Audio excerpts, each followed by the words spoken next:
The biggest games, the biggest rivalries, all right here, live. You're listening to the ESPN 690 High School Football Game of the Week pregame show, brought to you by Mr. Chubby's Wings on ESPN 690, ESPN690.com, and on Facebook at ESPN 690 Jax. Here's Brent Martineau.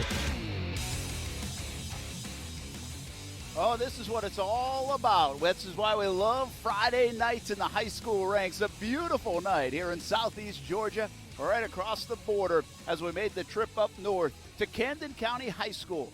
And meanwhile, Brunswick High School made the trip south right down 95 for our Game of the Week here on Action Sports Jax on ESPN 690. Brent Martineau along for the night, along with the Hall of Famer Kevin Sullivan. I'm not sure if your credentials travel across the border. Is that part of it? I don't know. Last time I played in Georgia, we got a lot of flags that night, so I don't know what happened. So they might stop at the line right there. But, yeah, real excited tonight. We're out and about with the Camden County people. I noticed you said that kind of quietly. Yes. It wasn't here. It was at Charlton. So, yeah, I'll tell that story later on. Charlton County right down the road, too, home of Champ Bailey, right? Yes, sir. And several others. So. Yep. I just saw Wilton Coffey, the former Reigns coach who led him to a state championship back in the 90s, back when Brian Dawkins played. He looked up here and he said, "Is that Sullivan?"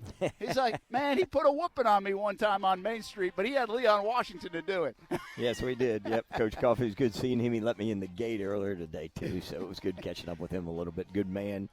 Real excited about tonight. Great weather, though, too, man. Somebody turned the air on the other night, and it stayed here through the night at least. I have told people all the time, I've been all different stops. I'm from Rhode Island, been to Ohio and Louisiana and New York and here in Florida now for the last dozen years. And people ask, all right, what's the high school football like?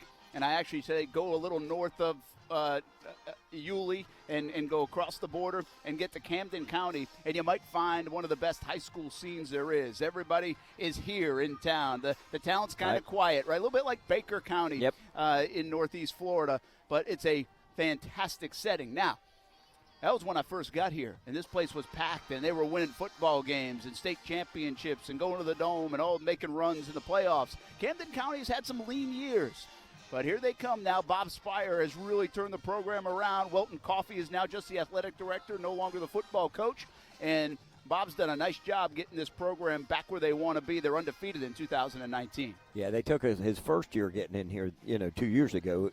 It was sort of a real big rebuild, sort of a couple things they'd got away from. And then he'd come in, and then last year they got in the playoffs. They got beat in the first round, but they got back in, and now this year they're 4-0. They're ranked, 10th in 7A in the state of Georgia, and he's got the thing moving forward. They got a bunch of kids involved and a lot more excitement back here this time. And meanwhile, up in Brunswick, just up the road a little north of here in Camden County, the Brunswick Pirates, they too have kind of undergone a bit of a rebuild under Sean Pender. Just like Spire, he is in his third season, and they're coming off a 3-7 season, 1-2 to start the year. But don't let that fool you now. That's a very tough non-region schedule for the Brunswick Pirates. I think we got a good football game here tonight. Yeah, I'll tell you, Brunswick now, they've started out. They've already played Coffey in a really good game. Coffey's ranked number 3 in the state. Here in Georgia. Then they go down and played Bartram, came up and played them. Heard of them. Really good game, and they're ranked in the top 5 in the state in 8A, and then got a good win last week. Now they ranked the number 10 team in 7A, and Brunswick being 6A, so they're not afraid to bring in the competition and everything. Real excited, though, because there are some playmakers on the field tonight on both these teams. And they both like to play the spread, so they're kind of mirror images of how they want to play, the style of play, so that shouldn't fool anybody in terms of how they've practiced. But what a change of philosophy here in Camden County. For 25 years, they ran the wing tee, right? And then I think Bob said to me when I talked to him this week, he said it was a 5-year federal offense if you threw the football for a first little bit. and then they shift over to the spread. And I think everybody's adapted. You know why? Because it's fun, it's exciting, and they're winning football games. Well, that's the thing. They're back, they're 4-0 for the first time in a few years. And so everybody's back on involved and back in going. And, just like the Jaguars, winning cures everything.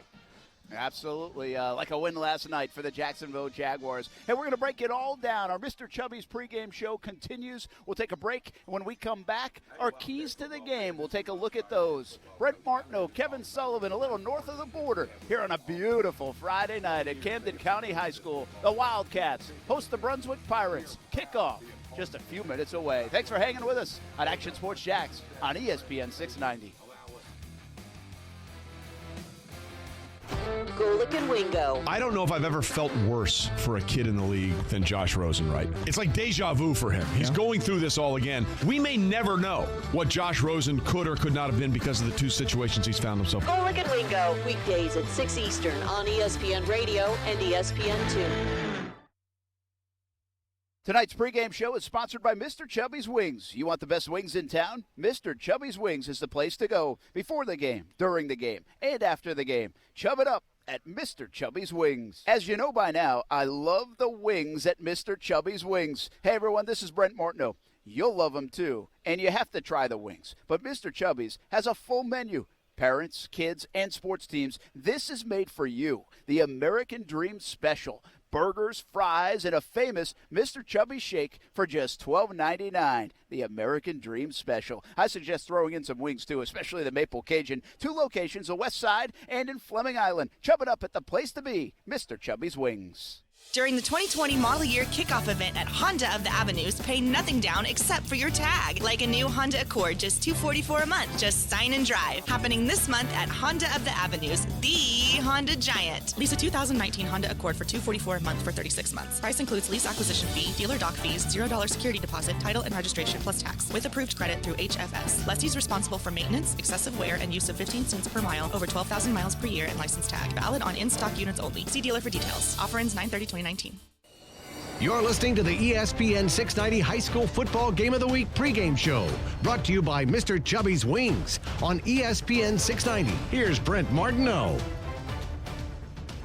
Welcome back to Camden County High School. Glad to be here on a Friday night as we enter the state of Georgia for the first time on our Action Sports Jacks Game of the Week here on ESPN 690. Just a reminder, you can see the video on all our different platforms, on Facebook, ESPN 690. Also, you can see it on Action Sports Jacks on Facebook and on YouTube, our Action Sports Jacks channel, and on Twitter, my Twitter feed at Brent A.S. Jacks. And there's other places, too. Those are the 3 primary ones. Look up Action Sports Jacks or ESPN 690, and you will find out our Game of the Week here on this Friday night.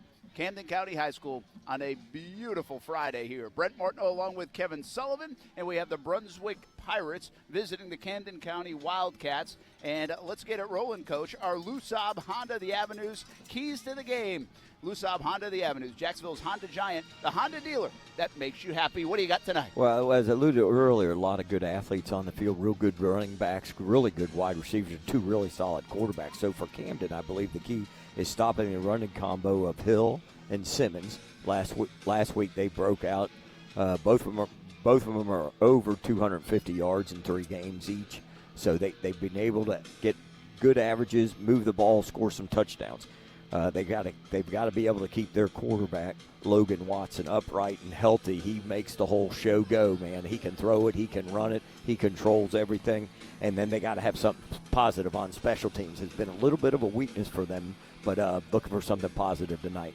For Brunswick, continue to stay balanced on offense. Last week they were almost 50% run pass, had a good explosion, had a bunch of big plays, got things going against McIntosh, and came off with the win, where in the other 2 games they got behind the chains a little bit and had to throw it a little bit more and didn't get as much running going as they wanted to.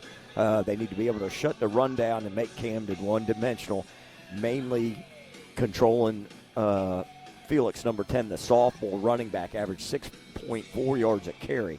And then the third thing is no big plays. Make Camden drive the field. That combination of Watson to Hardy been very potent this year. 4 touchdowns, averaging 20 yards a catch. Hardy, their main receiver for Camden County. All right, so we'll see. It could be an explosive offensive showcase. Meanwhile, Brunswick, they got to be a little careful because their quarterback situation is up in the air right now. They've battled a bunch of injuries, a new injury to their starting quarterback. So we actually have to see how the quarterback situation shakes out when this thing kicks off to see exactly what they are going to do. They've got a couple of talented sophomore running backs, as you mentioned. We're going to get to live action in this one. The opening kickoff between Brunswick and Camden County on the way on Action Sports Jacks on ESPN 690. Right after this is the Mr. Chubby's Wings pregame show. Rocks on from Southeast Georgia. Oye, amigo, it is the Dan Le Batard Show on ESPN Radio. At Le Batard Show on Twitter. Go ahead, fake Stugats. How long would it take for you to get up and walk around after being in bed for 30 years if your grandson found a golden ticket? Over one musical number or under one musical number? 58% of the audience said over one musical number. The Dan Le Batard Show with the Stugats on ESPN Radio and ESPN News. During the 2020 model year kickoff event at Honda of the Avenues, pay nothing down except for your tag. Like a new Honda Accord, just $244 a month. Just sign and drive. Happening this month at Honda of the Avenues, the Honda Giant. Lease a 2019 Honda Accord for $244 a month for 36 months. Price includes lease acquisition fee, dealer dock fees, $0 security deposit, title and registration plus tax. With approved credit through HFS. Lessee's responsible for maintenance, excessive wear, and use of 15 cents per mile over 12,000 miles per year and license tag. Valid on in-stock units only. See dealer for details. Offer ends 9/30/2019. Tonight's pregame show is sponsored by Mr. Chubby's Wings. You want the best wings in town? Mr. Chubby's Wings is the place to go before the game, during the game, and after the game. Chub it up at Mr. Chubby's Wings. You're listening to the ESPN 690 High School Football Game of the Week on ESPN 690. Now, back to the action. Here's Brent Martineau. We're almost ready for live action here at Camden County High School in southeast Georgia. The Brunswick Pirates, the Camden County Wildcats. Brent Martineau along with Kevin Sullivan on just a beautiful Friday night for high school football. This is what we wait for you. You put up with the 90 degrees, the high humidity, the sweating it out on those early Fridays for what we get right about now. And hopefully it'll be kind of like this for the remainder of the season. But just a gorgeous backdrop. A nice crowd gathering and getting ready for an open kickoff between two schools that are about 36 miles apart. Yeah, this is a pretty good rivalry. And again, Pender's first year, 2 years ago, they beat Camden actually on this field. And then last year, Camden repaid the favor. And so now this is sort of the rubber match game for these two. So pretty exciting. Great crowd so far, both sides. People still trying to get in the stadium. And we're going to have as a football game out here. And if you're watching our video feed, you'll be able to see some of the highlights of this one throughout the night. And a lot of kids and some folks leading the Wildcats onto the field as they take the field and get ready for the opening kickoff. Meanwhile, the Camden County Wildcats are in their navy blue home jerseys, a little baby blue numbers. So it's all blue for the Wildcats. And on the other sideline, the Brunswick Pirates were in the white uniforms, blue helmets with some yellow trim for the visitors. Yeah, I tell you, it should be interesting to see. Now, Brunswick's gone through a few quarterbacks. The starter, who's a really good-looking player, throws a really good ball, Anthony Mountain, coming off ACL. And then the backup, K.J. Lee, hurt his ankle playing basketball in the summer, right before the summer. And so they weren't sure either one of them were going to be ready for the start of the season. And then we have a third one in the mix that have been able to get Jeff Wayne. He's a sophomore, Jeff Way. He's a sophomore, so we're not quite sure what we're getting. But I did watch a little bit of film on Anthony Mountain. I'll tell you what, he throws a really nice ball, moves around, has really good command. But, boy, he's got a couple guys he could throw to, and you'll hear this name, number 2, Shea Foy. Led him at 40 catches last year and has been very explosive, tough to cover one-on-one, and can really go. Yeah, you've been telling me about him already. I can't wait to watch him. He will wear number 2, Shea Foy, for the Brunswick Pirates. You mentioned Sean Pender in his third season. You know, I talked to Bartram Trails, Darryl Sutherland, and mentioned this is a physical football team. Right. They can be physical up front, so keep an eye on that, maybe controlling some of the line of scrimmages. Young in the backfield, as you mentioned a couple of times, the quarterback situation kind of thrown up in the air because of all the injuries, and we'll talk about those QBs throughout the game. He likes his defensive line, too. They're young, they're athletic, but he likes what he has there. And on the outside, watch for some small but fast wide receivers in this spread offense for Brunswick. But Brunswick will get the ball second. Instead, it will be Camden County getting the ball first here on a Friday night. And we are underway, our Action Sports Jacks Game of the Week here on ESPN 690. Kick taken right at the foot of the end zone. And it's a nice return early on out across the 30-yard line. And a nice start for the Wildcats as they get going early on in the kick return game. Yeah, that was a really good explosion right there by number 1 from Camden. Really That's got Jordan off the Phillips right yeah, there. Jordan Phillips showed some good speed. Oh, just got tripped up right there. But I tell you, I think I'm pretty excited though tonight, Brent. Just not only the weather, the Jags got to win, and we're watching South Georgia football. You can't beat that. Well, here we go. Ball on the 34-yard line. They'll take over first and 10. Here come the Cats to start things and get things rolling here on our Friday night Action Sports Shacks Game of the Week on ESPN 690. Once again, you can watch the video and see what's happening on all the different social platforms on YouTube and Facebook and Twitter. It will be there for you to go and see. Thanks to Mr. Chubby's Wings for our pregame show, and we'll keep an eye on our Lou Saab, Honda of the Avenues, keys to the game as this game rolls on. Fake handoff as we get going. Shotgun to roll out to the right, and the pass is dropped right across midfield as Logan Watson put it right on the numbers, but no good to Hardy. He dropped it right before going out of bounds. Yeah, Hardy doesn't drop too many of those balls. He's averaging 20 yards a catch. But that's real nice misdirection. They get some good movement in the offense. It was a really good play, really good quarterback. I'm really liking Logan right here early on. Well, it's 2nd and 10 now. And the handoff right up the middle, inside the numbers to the right, and there's a flag down, so it looks like right in the neighborhood of holding. Felix picked up a couple, but likely to be negated. And it is holding. Yeah, Felix just a sophomore. He's had 50 carries, 319 yards on the year. He's averaging 6.4 a game. He's got real explosiveness. He's one of those young men that sort of has come on a little bit and coaching relying on them. They're sort of senior heavy in some other spots, but running back, both these teams are real young. Both are going to play sophomores. So we'll watch how that develops as it keeps going, as the night keeps moving on. Well, out of the shotgun will be Watson once again now. It brings up a 2nd and 20 from their own 24-yard line. Felix and Williams each side of Watson. The fake handoff. And now they get it out to Rogers. Rogers has some room down the near sideline, across the midfield, down to the 45, and he might go out of bounds about the 43-yard line. So just a simple little screen to Andre Rogers, and it goes for a big gain. Yeah, Brunswick lost him on that. He sort of got out there. Nice little easy throw, one kinds of quarterbacks like. Nice about 3-yard gain, turns into 30, 40-yard gain, and another first down.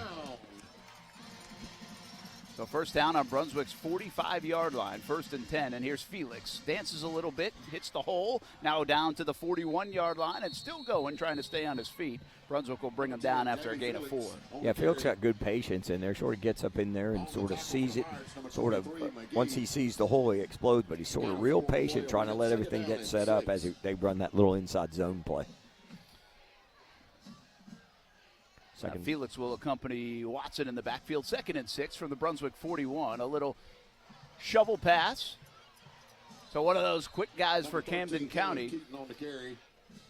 And that was Caleb Keaton. He gets maybe back to the line of scrimmage. That was well defended by Brunswick near the near sideline. Yeah, A.J. Wilson, the defensive end on our side, blew up the lead blocking back, which made him have to bubble that play and sort of get back there. Couldn't get on the edge and everything, so that was a really good stop right there. 3rd down and 6. Jaden Patrick split all the way to the left, trips to the left now for Camden County on 3rd and 6 from the 41-yard line of Brunswick. Here's Felix, gets it down to the 40 now, 35 and a first down and out of bounds on the right side. So simple run, well blocked on the right side for Camden County. Yeah, they just run a little outside zone. They get a hat on a hat and move it. It was a nice run, picked up 7 yards, first down. But again, I really like the patience of the young man. Sort of not in a hurry, gets it, stretches it, keeps it outside, gets on the edge, gets the first down. All this talk about a beautiful night. Now we get some sprinkles here at Camden County High School as a rain cloud hovers over. Temperatures are wonderful, but now some rain entering the area. Shotgun 1st and 10, 35-yard line of Brunswick. Watson has plenty of time. Looking deep down the field. He throws a jump ball up, and it's caught in the end zone. That's Hardy. I think that ball put everybody to sleep, Coach. Nobody could find it up in the air, and that's a touchdown for Camden County as Hardy kind of slow played that thing. and caught it in the end zone for 6. Yeah, it looked like he sort of looked back, and then when the DB looked back, the defensive back, Lafayette, looked back, he sort of expanded himself away and then waited for the ball to come to him, sort of uncontested. That was a beautiful throw. Beautiful throw by Watson. He had a bunch of time, and then all of a sudden it closed, and he put that ball out there and got crushed. That's a real good play right there to get this thing rolling here. I felt like I was watching a baseball game and an outfielder deked somebody there. The extra point is up and good for Camden County, and they get on the board first as Burke Nettles knocks in the extra point. But didn't you feel that way, that nobody could find the ball? I mean, from this angle, you almost said, what, did they overthrow the end zone? Maybe not. Instead, Hardy comes down with it 4-6, and it's 7-0 now Wildcats after the Nettles extra point and a good opening drive for Camden County. Yeah, real good opening drive. And again, Brunswick sort of gave up 2 big plays on that one. That they gave up the third down play on the little slip screen down here after they got the holding penalty. They gain about 40, and then they throw that 30-yard touchdown pass. But really good arm. But Hardy, like I said, Logan Watson and Hardy have a really good connection, and that's one of the things I could see watching film and everything on those guys. So it'll be real exciting to continue this. But Brunswick's got to stop something there. They've got to stop that. Oh, minute 42 into the football game. Camden County scores on the first possession. 7-0 lead after the 34-yard touchdown from Watson to Hardy. Now Camden County ready to kick off. It will be Burke Nettles doing the honors, and the left-footed kicker into the end zone, almost just at the 1-yard line, taken back by Brunswick, cross the 15, out to the 17, and that will be it. So good kickoff coverage by the Cats. Yeah, it looked like 4 on the return right there. On the tackle for the Wildcats, number 43, Kenneth Speed. Kenneth Speed on the tackle, number 43. Number 23. Good coverage down there. Good kick, good coverage, good high, deep kickoff, not much return. So we get to look at Brunswick on offense right now. They'll start off, they'll call it the 18-yard line.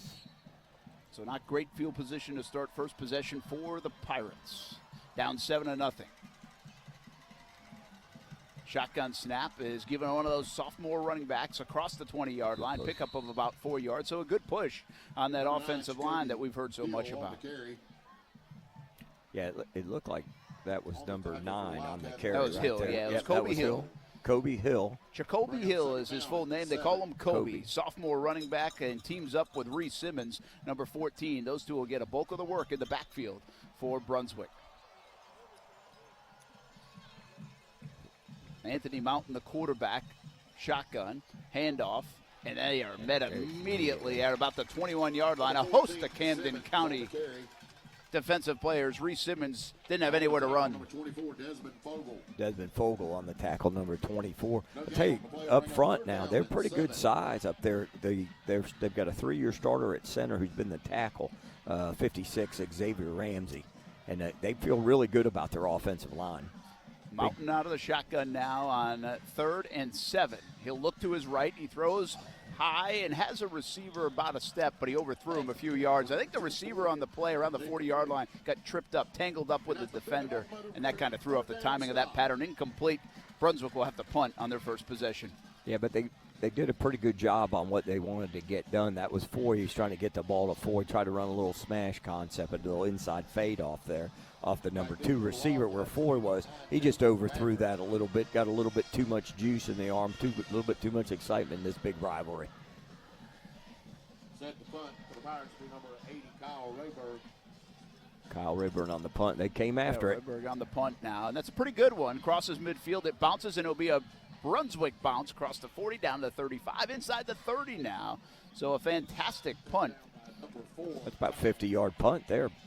That's one good thing about that artificial surface now. You get the right bounce. Get the right it's a good bounce, one, right? that thing's going to go. Kyle Rayberg did just that. The junior punter gets Brunswick out of trouble and puts Camden County on their own 29-yard line to start their second possession. First possession, very successful. You mentioned a couple big plays. Obviously, the touchdown, Watson to Hardy, was the finisher. Yeah, that. Again, Brunswick's got to find an answer for that. They've got to be able to take care of. They're changing, getting in and out of their formations a lot too.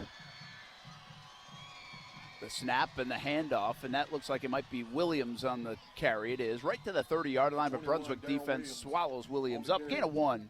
With 8:45 to go in the first quarter, 7-0 our score. Camden County in the lead. Yeah, Coach Spires sort of changing up the formations. They started in a little empty set. They've been in some 20 personnel, 2 back, no tight end. Then they've been now they're in 10 personnel. So basically 4 wide, but they've done a good job of changing it up. 4 wide. Williams will get the carry again. Now across the 20-25, has a little bit of a hole on the left side. And across the 40 and a first down after a nice pickup of 12 yards for Darrell Williams. The offensive line is really getting good surge on that play. There's a lot of window dressing motion and everything. 2 receivers left, 2 right in the same play to Williams, and he's got another seam across the 45, quickly closed up. But he hit that hole hard, and he picks up a nice gain on first down.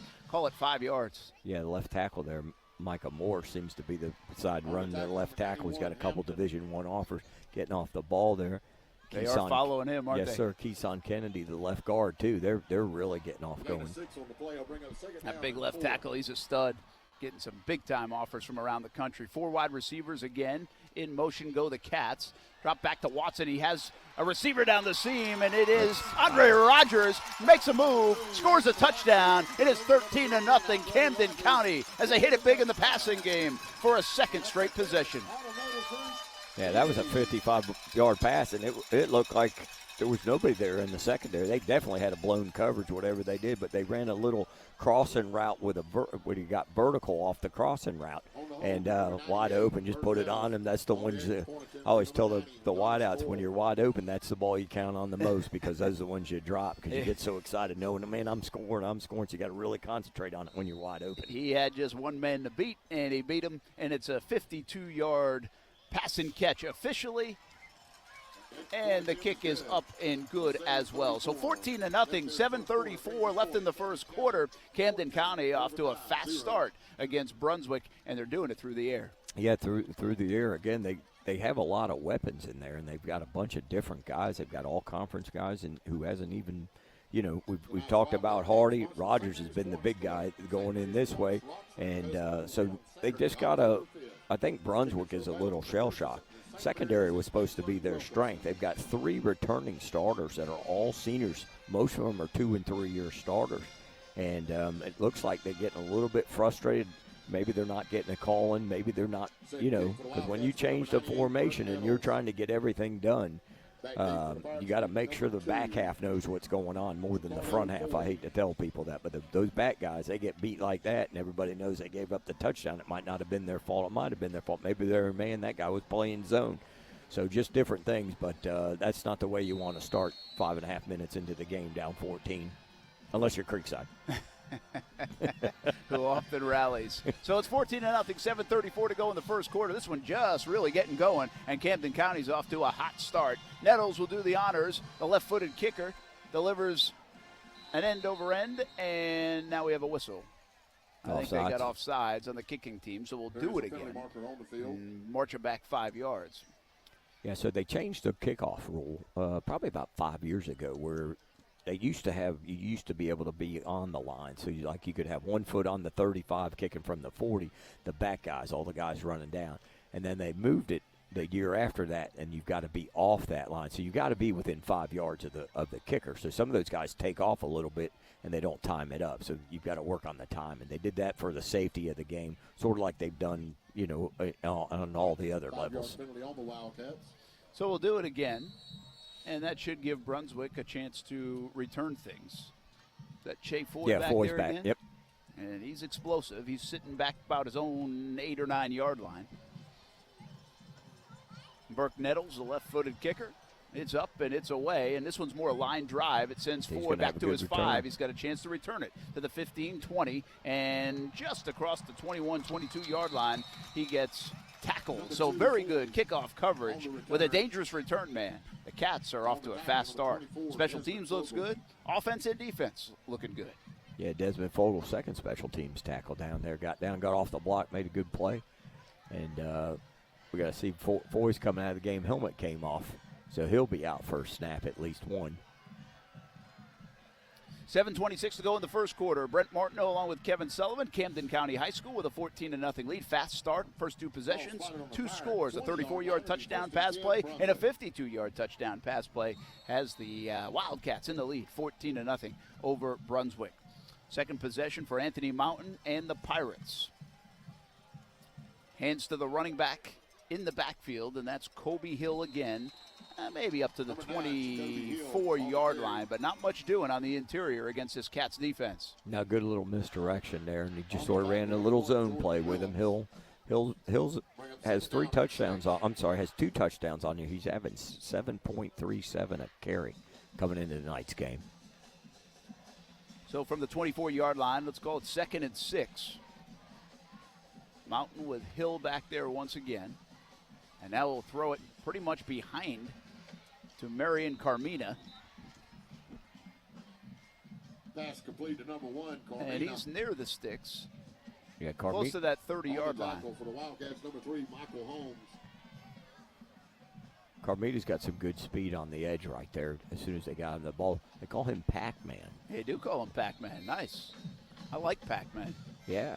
That means he's Love the game. Move around and bounce around and everything like that.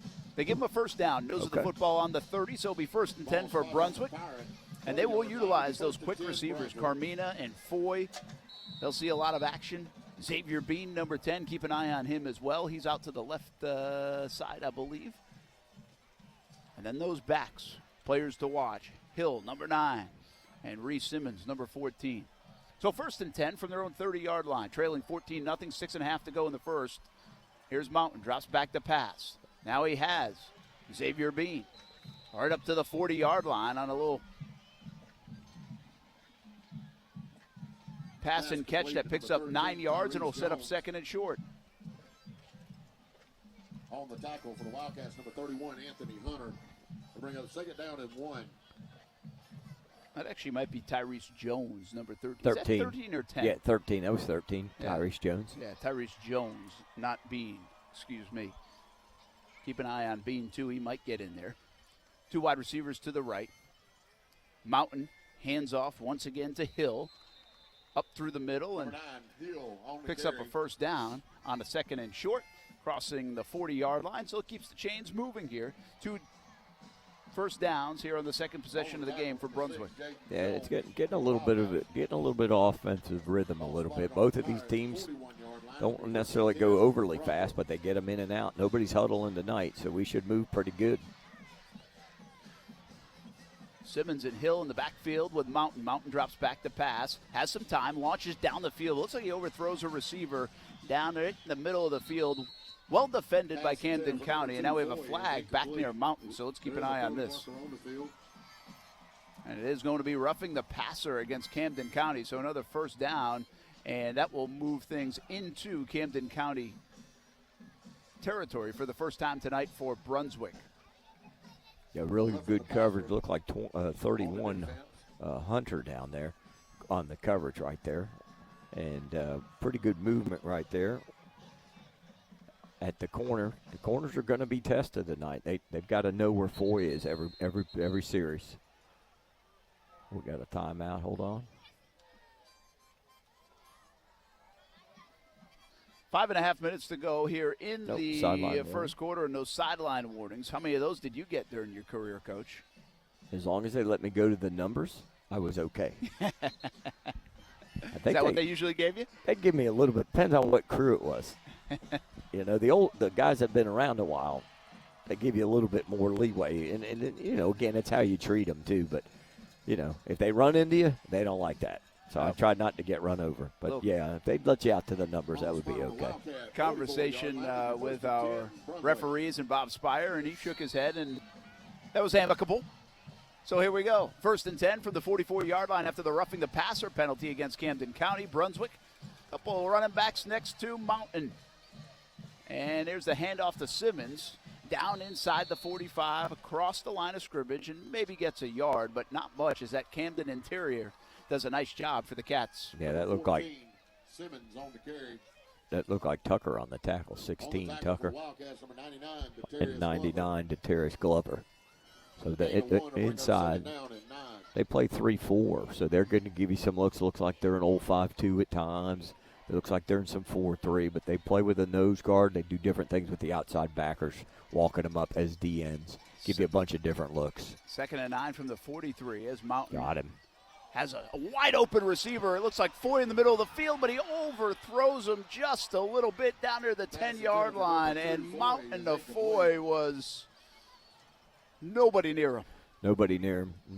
Mountain, really nice ball. I think he put that ball. He was so wide open, sort of goes back to the other one. You got to just throw that ball on him right there. You don't want to hang that, let that wind. There's a little wind here tonight. Let it carry it. But he sort of threw that like a shot put type of thing, like he was shooting a three-pointer. He's got to just put that one on him, let him catch it and walk in the end zone. Mountain has been nursing a bit of an arm injury, and they were curious about him coming in, but ball's coming out of his hand nice, just a little too far on several pass attempts. Shotgun now, 3rd down, 9, and now Mountain's in a whole mountain of trouble around midfield as Camden County showed the blitz, came with the blitz, and they pick up the sack. Brunswick will be forced to punt. Yeah, that was a really good defensive call after the touchdown. They weren't going to let him sit back there. They're going to bring the pressure on him. Really good rush right in there, got everybody on him, sort of flushed him out, and they just brought more than they could block. Well, they'll mark it back at the 49-yard line of Camden County, so about a 6-yard loss on the sack. 4th and a lot. So here's the punt for Brunswick, and now a flag down on the snap. The punt's a really good one, down by the 6-yard line. No fair catch. In fact, a nice tackle down there on special teams. No return back to the 4-yard line, but we do have a flag back near the line of scrimmage. It's got to be on illegal formation on Brunswick. Yeah, I think so. And Bob Spire's pointing back. Let's do it again.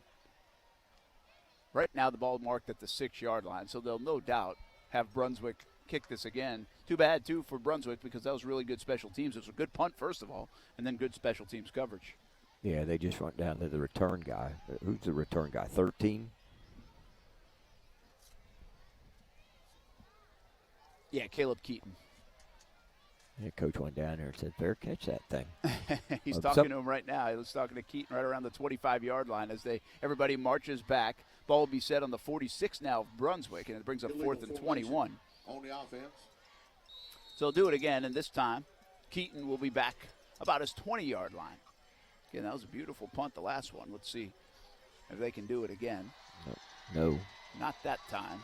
Although not a bad one. Gets a good roll, and Keaton able to get the bounce and stop it. That was a tricky bounce and a dangerous play by Keaton, but he downs the ball right at the 20-yard line. It almost felt like an onside kick type of play. Yeah, he just kind of wanted to protect that ball from keep bouncing inside the 20, but dangerous play. Yeah, well, the game, that big penalty, that's a 15-yard gain on that penalty because it would have had the ball on the 6-yard line. Now it's on the 20, so it's a 14-yard swing of position on the field. Rayburn can punt it, though. Yeah. He's got a good leg. Very good. And he's getting some good bounces. As some sprinkles come down, and maybe a little bit more so if you're watching the video feed. Handoff Camden County. To the right side, a big hole up to the 28-yard line, and a nice first down gain. They've been very good on first down to set up 2nd and short as Felix picks up 8 more yards on first down on this possession for Camden County. Look like Ryan Buckley and Michael McGee. 3.5 to go in the first quarter, 14-0 Camden County. They've got the ball, and now Felix again. And this time it's a first down across the 35, right on the right hash.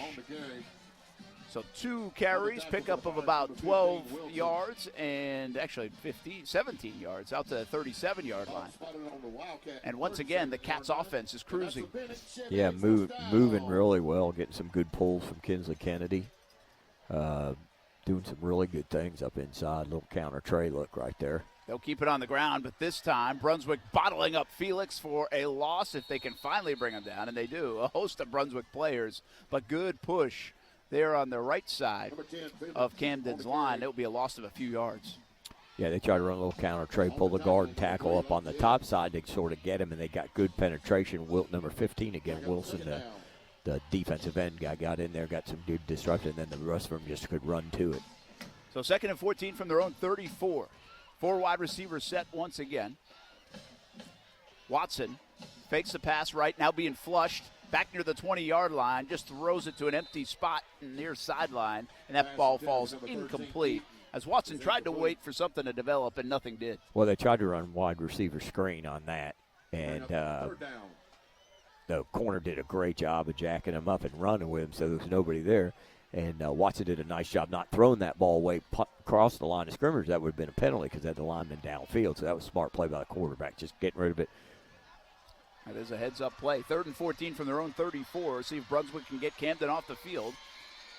3 wide receivers, low snap for Watson. He throws it, he almost pressured, and the ball thrown up for grabs and falls incomplete as Williams wrestled with the football and had to fend off a Brunswick defender as well, as on the coverage was Michael McGee. Yeah, they did a good job. I thought they had him. They put the back out of motion right there and see if they could get some one-on-one mismatch, and I thought they had it at time. But Watson got a little pressure just as he threw it, got hit as he threw it, right as he threw and it. that should have been an interception. So Brunswick's got to take advantage of their opportunities when they can. Williams actually played a little bit of a defensive back on that play. The snap for the punt now is good, and the kick down to around the 36-yard line or so by Camden County, as Brunswick and Foy didn't have a chance to return that one. Once again, we got some rain showers. Kind of feels like the Jaguars game last night, where you look up into the lights and it's kind of sheets of mist. Really not a heavy rain, but a light rain. Well, last night it was heavy at times. It was at times, sheeting across the field. One of those sideways kind of deals.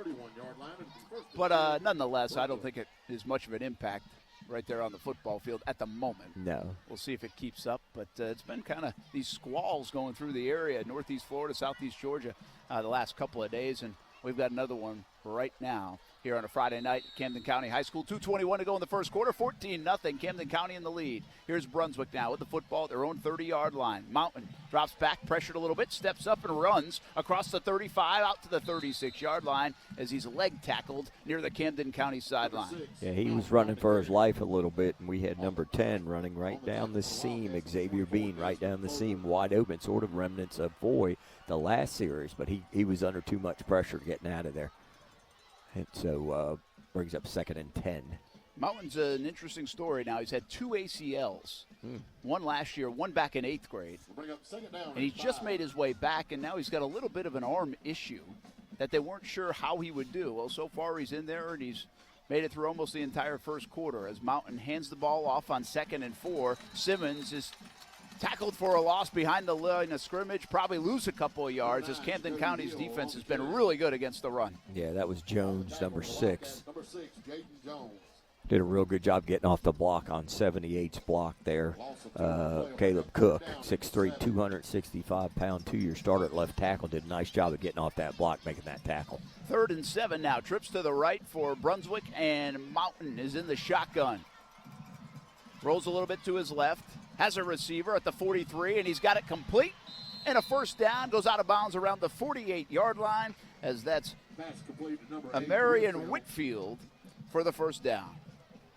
Getting Whitfield involved. That was a really good job. Just sort of got to the sticks, got out of bounds, caught it, made the guy miss. I thought he was running back, was going to get tackled and lose the first down, but then he got forward and got the first down. That's good. The speed of those receivers. Yep. Very explosive out there.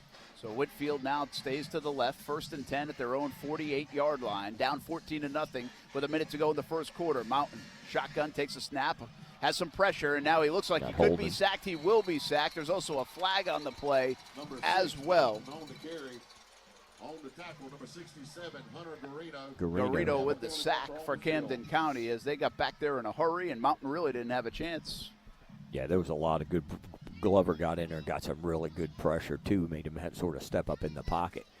But then we got the old holding penalty right there. So do you take the penalty or you call it declined in 2nd and maybe 12 or 13? No, I decline it because he lost where the referee's standing. He's actually back at the 41, yeah, so he would like lose 7 yards. Yes. Yeah, you got to go 2nd and 17, right? Yeah. On the offense. We'll see what Bob Spire does. And he does. Yeah, he declines it. Yeah. We figured he would, but we had to confirm. You lose the down, so 1, 2, 3, 4, 5, 6, 7. So it's a 7-yard penalty on the decline. Plus the guy gets to keep his sack stats. That's maybe most important, Coach. You got to get that sack, add to the numbers. 49 seconds to go in the first quarter. 14-0 Camden County. 3 wide receivers set, 2 to the left, 1 to the right, 2 backs. 1 goes in motion now as Mountain gets the snap. Little screen play, and he slips it to Simmons down to midfield. to the 46-yard line, and a nice pickup on second down. Got a big chunk of that yardage back. As you saw, a little bit of the explosion from Simmons, and then Camden County did a nice job tackling.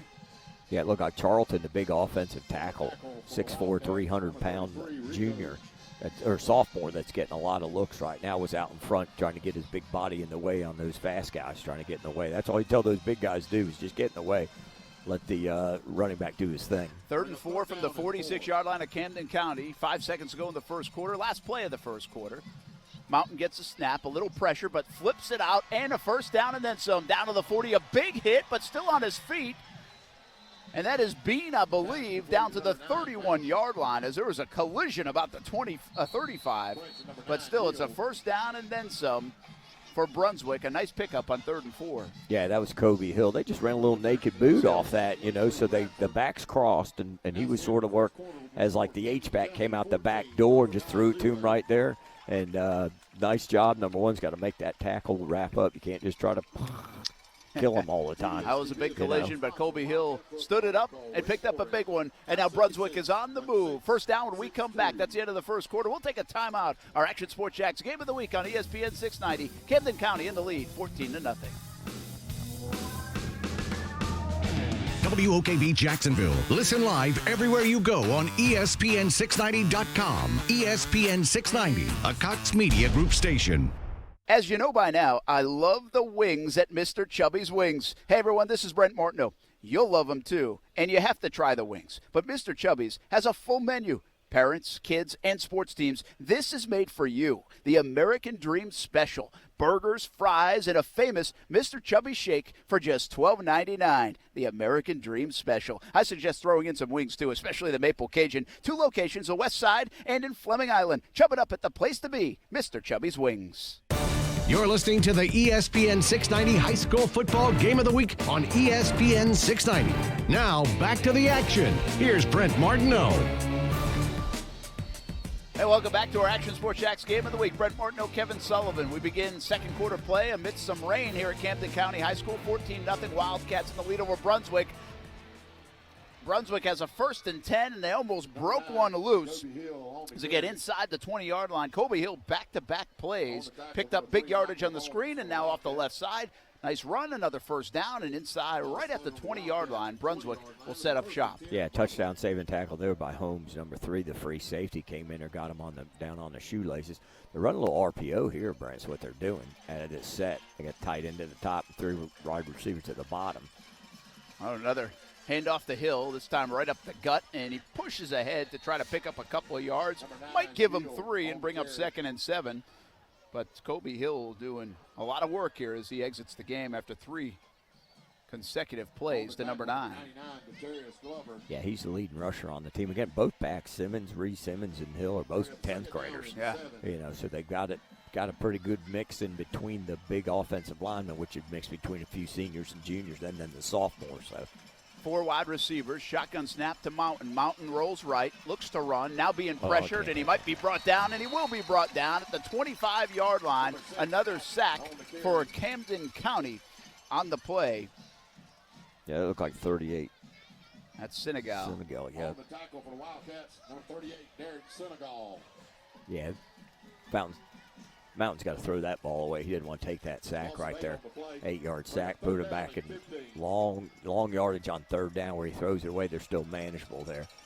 A minute and a half into the second quarter, 14-0 Camden County. Brunswick on the move now, 3rd and 15. Mountain throws down the seam, and that's knocked away. And now there's a flag as well. Mike called defenseless receiver as it was knocked away by Camden County, falling incomplete. But I think this is definitely going against the Cats. It's going to be a first down for Brunswick. Now we actually have 2 penalties, one back near the quarterback as well. So let's let the officials straighten this out. Well, they brought the pressure there. They brought about 6 guys at him. They were man free, it looked like to me. And the safety, he's got to be able to see that. Yep, they got both penalties on those. Called pass interference? I think that was a bad game of telephone because I'm not sure that was pass interference as much as defenseless receiver or targeting. Yeah, because you got to go for the ball. You've got to go for the ball. You can't just try to – in the old days, you could take all those wideouts and everything out, but now you got to go for the ball, and that ball was purely through his hand. So Nonetheless, it brings up 1st and 10 from the 13-yard line for Brunswick. Mountain hands it. The run down to the 10-yard line and maybe get about 3 yards, but that was about it. Yeah, I think that was Simmons in there. He just needs to just stay inside. He got up in there hard and tough behind the power back because they're in 3-back power. And he just needs to stay in there and grind instead of trying to jump it out in there. That must be their jumbo package, that little 3-back power. It looked like old Power I. I'll call it 2 yards down to the 11, so it brings up 2nd and 8. Inside 10 minutes to go in the first half, 14-0 Camden County over Brunswick, but the Pirates are driving. 4 wide receivers set. Mountain in the backfield by himself. Man in motion is Foy. Fakes it to Foy, flips it out, and it's a touchdown for Brunswick as they completed the pass around the 2.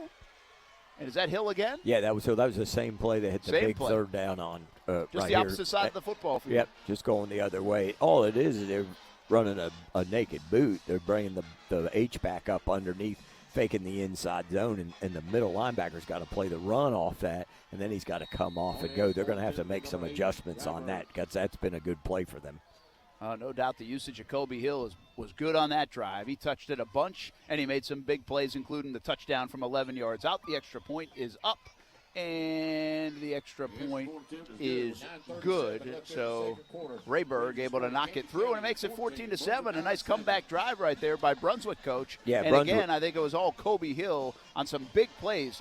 One a 2nd and long, one a 3rd and long. He was a big playmaker there.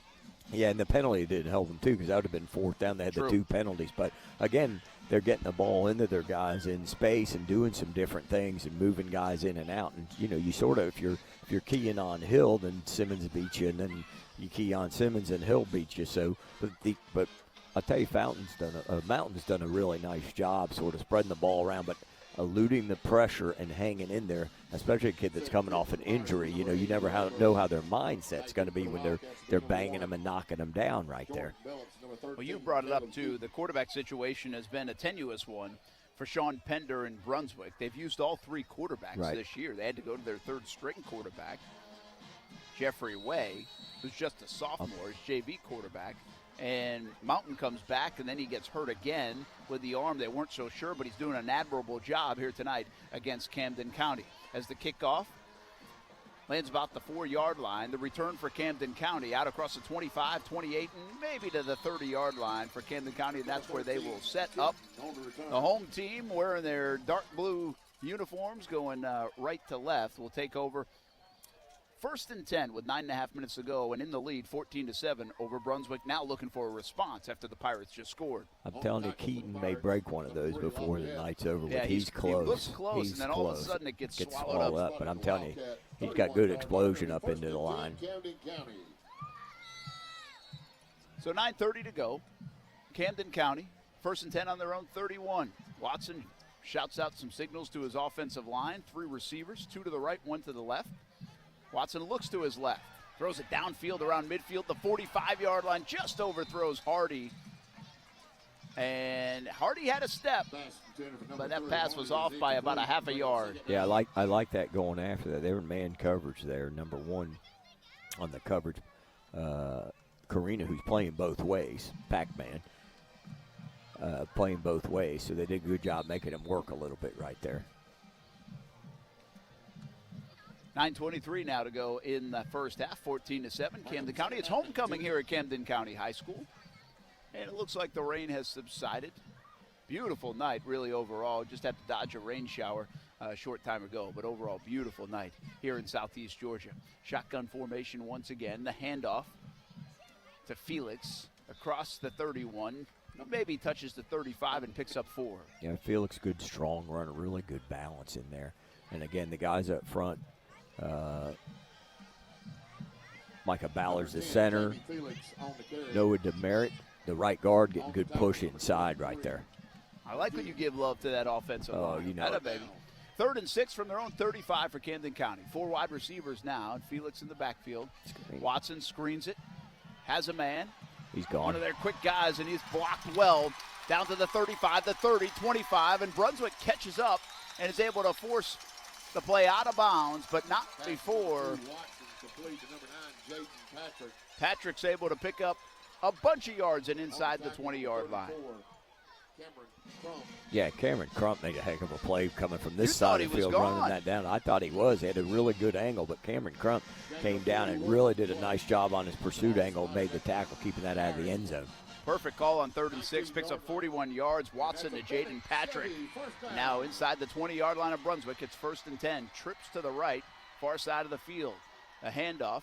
That one to Felix again. He's got a seam again, down to the 5 and the 4. Tough run, carrying Brunswick defenders with him, and he flexes as he gets up. Felix all sorts of fired up after that run. Tell you what, he's got good balance, good power, and good explosion for a sophomore. But again, Micah Morris and Kelson Kennedy were just blowing people off the ball on the left side.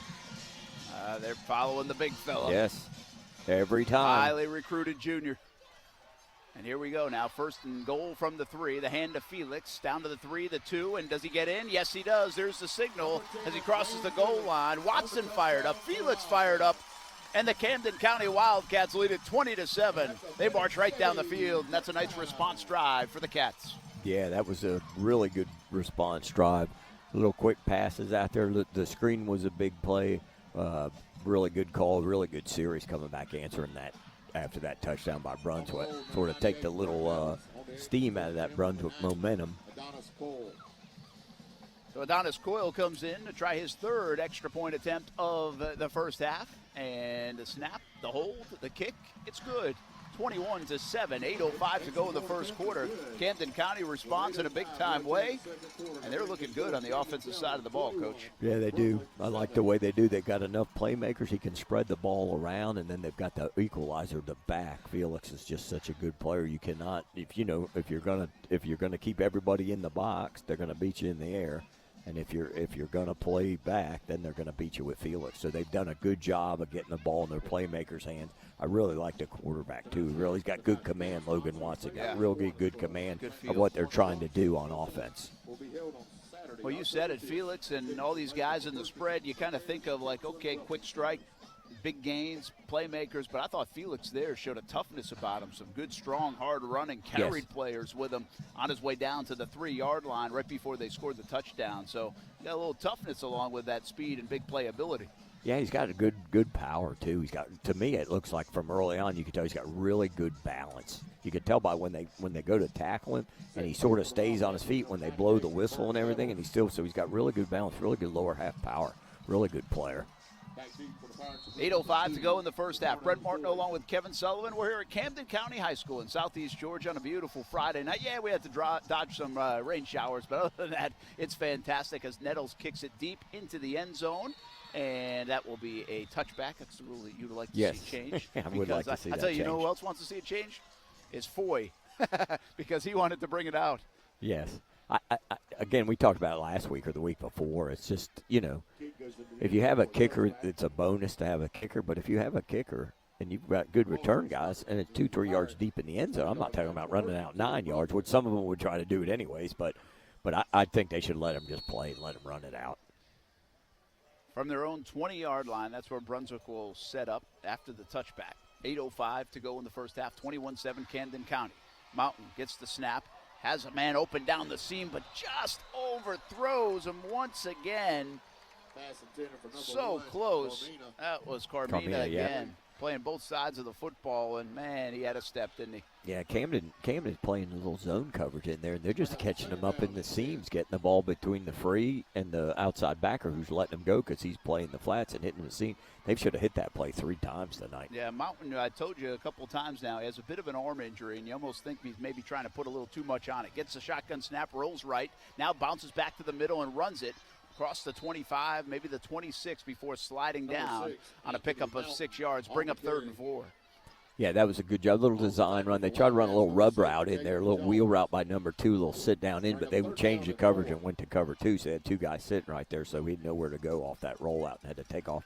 And he got down so he doesn't take the hits. That's key tonight, too.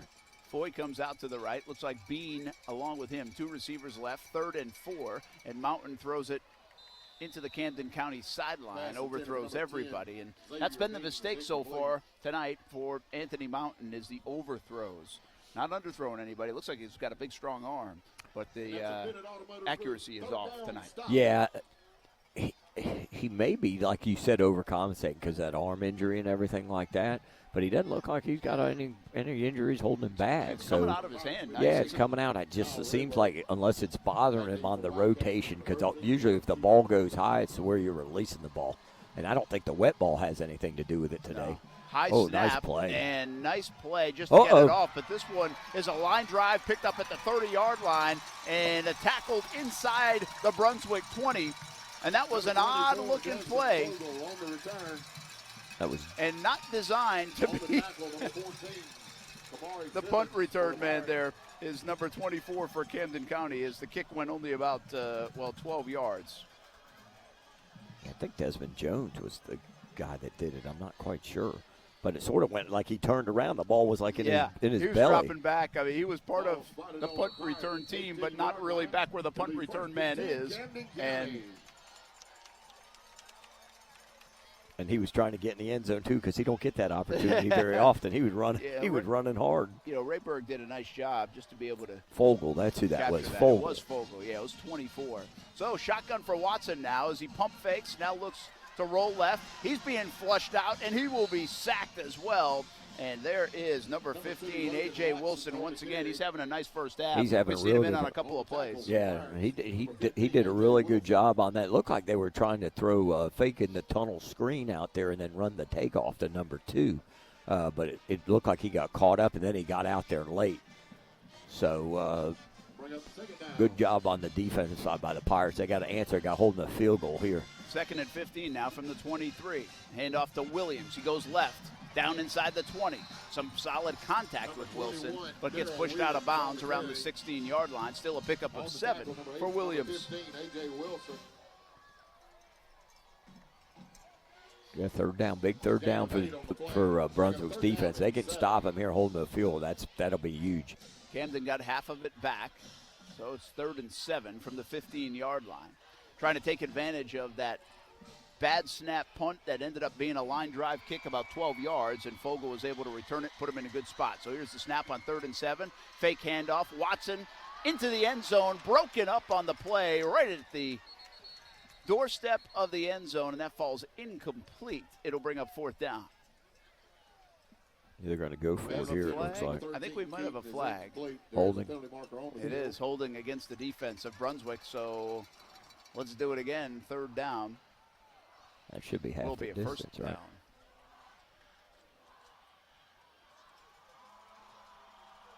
They'll march this one off down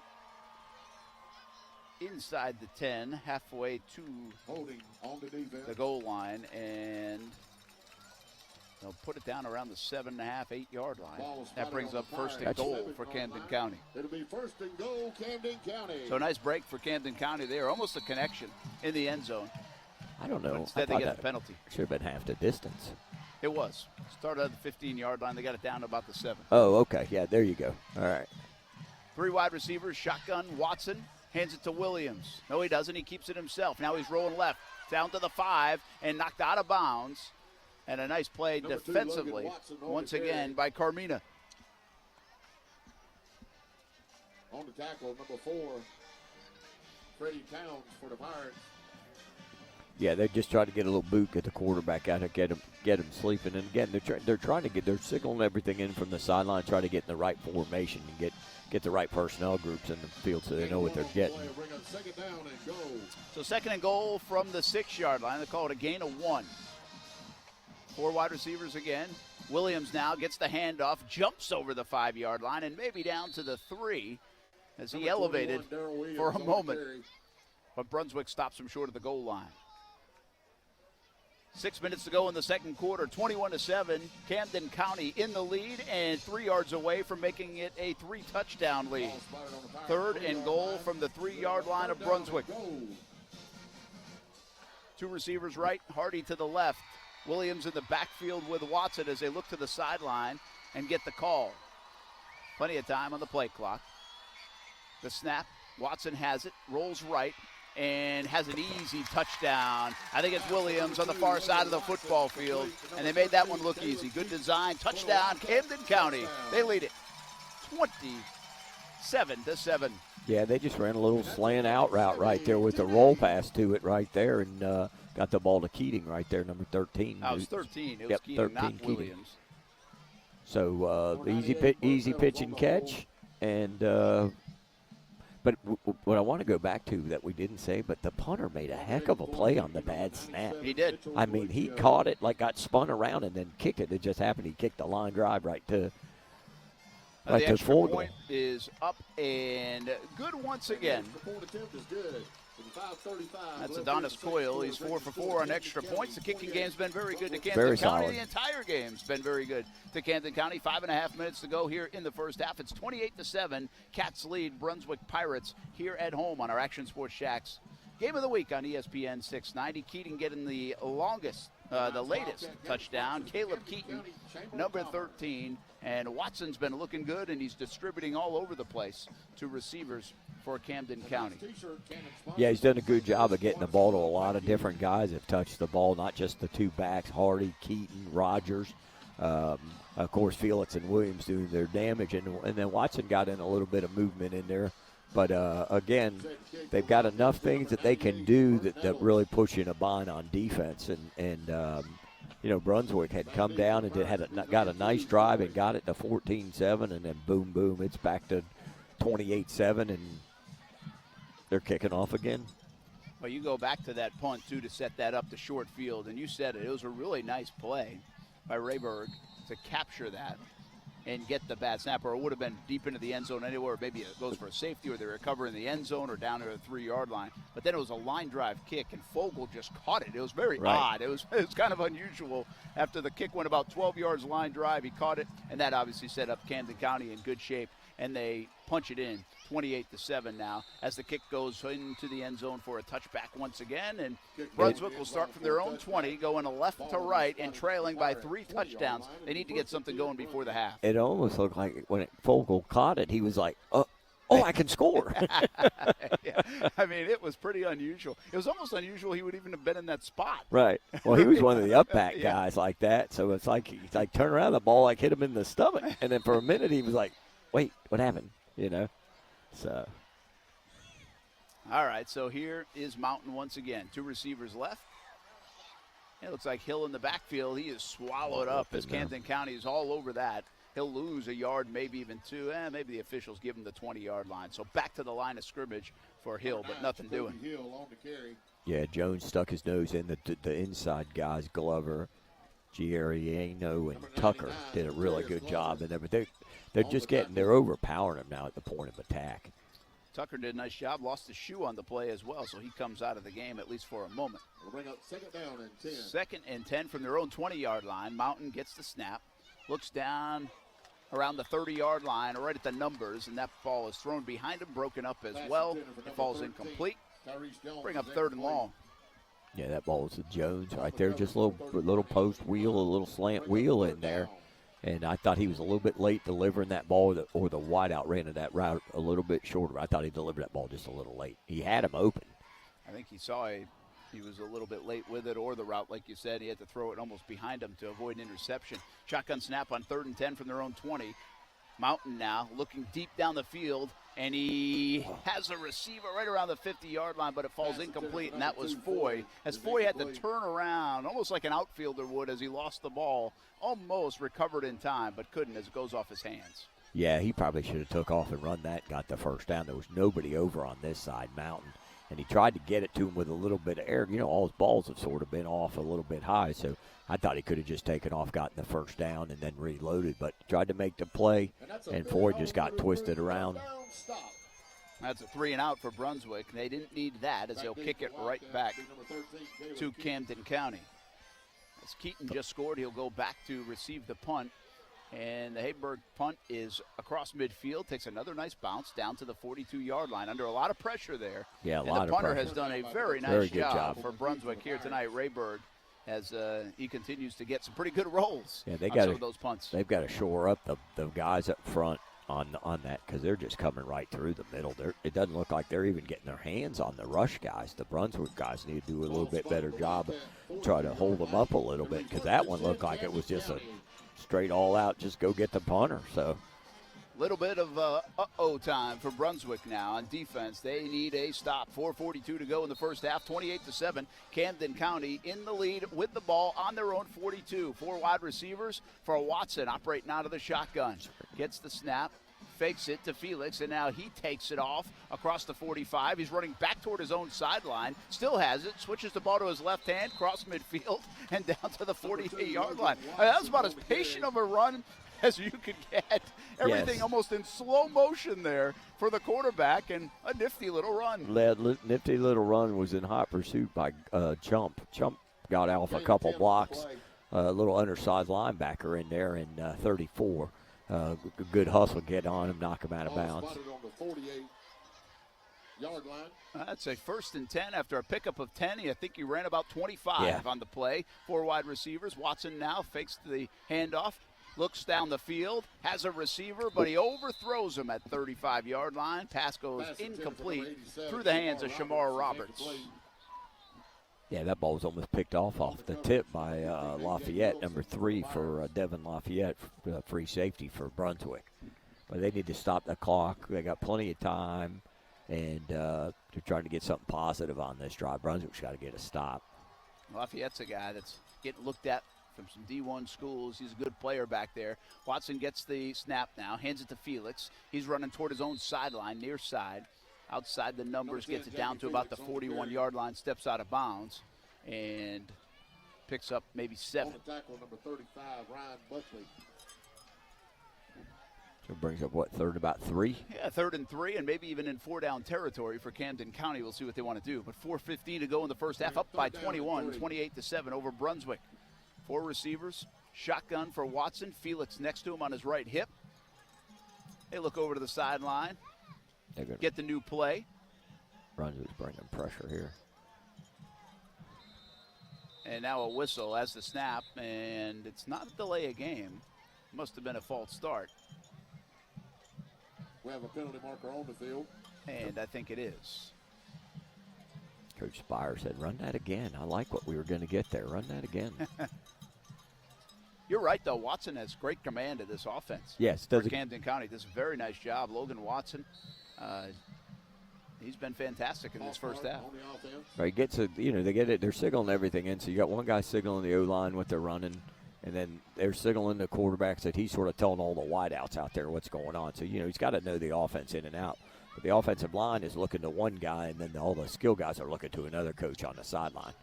All right, so 3rd and 8 now from the 46. Watson fakes the handoff, rolls out to his right, has a receiver, and it's Andre Rogers. Rogers had a burst of speed, but he gets tackled right about the 41. So that brings up 4th down. Will they go for it on 4th and 3? And the answer is no. Bob Spires brings on the punt team up by 21, and he'll try to pin Brunswick deep inside 4 minutes to go in the first half. Well, they've got all their timeouts left, too, so if they can get them and stop them and keep this ball in play, then you go. Some guys would just go for it being up 28-7, you know what I mean? But Spire wants to, he's working on his stuff. I guess you could watch a fake punt, too. Yeah. That kind of territory. Good. Burke Nettles gets it around his 45, and he's going to fake it. He's going to run with it down to the 40. He's got a huge hold to the 35 and inside the 30-yard line. And he lost his helmet. Burke Nettles loses his helmet, picks up the first down, and keeps that Camden County sideline all fired up. Yeah, they had the edge right there. Tackle made by Trayvon Smith, number 18. But the way they lined up, they sort of had the edge, and they probably have it in it if you can get the edge to take it. And they had a nice job. They had one guy, and they got in the way, cut it back. Well, this day and age, too, Coach, on the punt, he's a left-footed kicker. Right. And so you thought he might be doing the Australian style the rugby punting, style, yep. Rugby style, and instead he just took off with it and picked up a bundle and a first down. So here's Watson now, 1st and 10 at Brunswick's 30. Hand off to Felix. He goes left, and a physical run inside the 20-yard line down to the 18-yard line for actually Darrell Williams now instead of Felix. Yeah, Micah Morris again and Kelson Kennedy. That left side of the offensive line is just getting on them and running them. Look at Felix. Felix, like, give me the ball, Coach. Oh, Felix is out. Yeah, it's Darrell Williams. I comes like they back rotate in. the backs every other series, and this one's Williams. That was a good, tough run by Williams, too. So it's 1st and 10 out the 19-yard line. 2:48 and rolling here in the first half. Shotgun for Watson. He keeps it, and he's got a seam if he can break away from one tackle, but he could not do it down to the 15-yard line, and a touchdown-saving tackle by Brunswick. On the tackle, number 18, Trevon Smith. And there's 18 again, Smith. You mentioned him. He just tackled the punter, Nettles, to maybe save a touchdown on the fake punt. And then he definitely saved the touchdown there from Watson. Watson on second down, hands to Williams, right up the gut. And down inside the 15, maybe to the 13-yard line. It'll bring up a 3rd and short with 2:10 in the clock rolling here at Camden County High School. The Cats are up by 3 touchdowns over Brunswick. Yeah, again, they're just keeping the drive going. If they're going to run the ball here, they're going to run it back over here on the left side. Call it 3rd and 3 now. 4 wide receivers, same setup. They hand it to Williams. Williams runs left, got a big hole, hurdles over the 10-yard line, the 5. Touchdown, Williams on a 3rd and 3. Scores from 13 yards out, and the Cats are winning big here at home. I tell you, the wideout did a good job blocking on that side. I think it was 34. It might have been 34. It could have been 14, but the wideouts did a really good job blocking in the alley on the safety. But again, the left side of the offensive line, Morse and Kennedy are just really getting on their guys and moving them really good. I was down on the sideline before the game, and someone said, "Take a look at Micah Morris. Have you seen him up close? If you're 30 yards away from him, you got to get a little closer because he is a big young man, and that's why everybody's looking at him." The extra point is up, and it is good as Coyle is now 5 for 5, and that means Camden County scored 5 touchdowns here in the first half, 35-7. The Cats are winning big here at home against the Brunswick Pirates on our Action Sports Shacks Game of the Week here on ESPN 690. And I'll tell you what, they look machine-like here tonight on this Friday night in Southeast Georgia. Well, again, it's his 3rd year, and a lot of these guys were young sophomores and playing in the system. You know, the first year, they had the losing season of his first year, which is not, everybody sort of was patient. And then last year they were a little bit better and got in the playoffs. And now most of these guys, your 3rd year, you got your sort of system in, you got your culture in by the 3rd year, and you sort of got everything moving forward. And again, Watson's has such good command, and they got enough weapons that it's hard, to take everything away, especially with the no huddle. They go fast, they go slow, they get in the right thing, they can change it at the line. So really good, really fluid stuff. I think what you said, too, is Watson, and we've pointed out a couple of times now, but he makes the game look slow for him. Yes. And when you can do that from the quarterback position, and then you add all the weapons around him, making good decisions, smart decisions, and executing perfectly here in the first half. As a kickoff from right to left goes deep into the end zone as Nettles keeps getting better and better, it looks like, as this game goes along at left-footed leg. Yeah, some of those guys, I was reading like they were talking about that, like Belichick likes to have left-footed punters. Yeah. Because everybody's right-footed and it spins the same way. And so the kickoff probably doesn't matter as much like that. But it's usually end over end. Right. It's still, it doesn't matter that way. But he's got a really good leg now. He's starting to put them all in the end zone. Good leg, and he used his legs to set up that touchdown with the fake punt. So here's Mountain now, 1st and 10, and a little slip screen. And as that Hill across the 30 and down to the 31-yard line as they set him up. No, that's Pac-Man instead. Pac-Man, he's a busy man because he's all over the place. That's Marlon Carmina. He plays both sides of the football, showed some speed there on the offensive end. Yeah, again, that's what they want to try to do is get their guys in a little bit of space. So 1st and 10 from their own 31 as Brunswick wants to move fast inside 2 minutes of play in the first half. Mountain flush, and he just throws it maybe into the first row of the seats. Oh, catch that. Somebody's got to make a play there. Threw that one way out of bounds. Mountain was flush. So brings up 2nd and 10. 1:29 to go in the first half. 35-7. Camden County has been pretty much flawless here in the first half. They have executed very well for Bob Spire's teams, undefeated in Class 7A here in 2019, and they look to keep it rolling tonight. They certainly have done so thus far. Brent Martineau, Kevin Sullivan, our Action Sports Shacks Game of the Week. Bean to the right, and now they put a man in motion. Mountain slings it back to that man in motion, but Camden County's all over it, and it might go for a loss of a few. Pass complete to number 1, Carmina.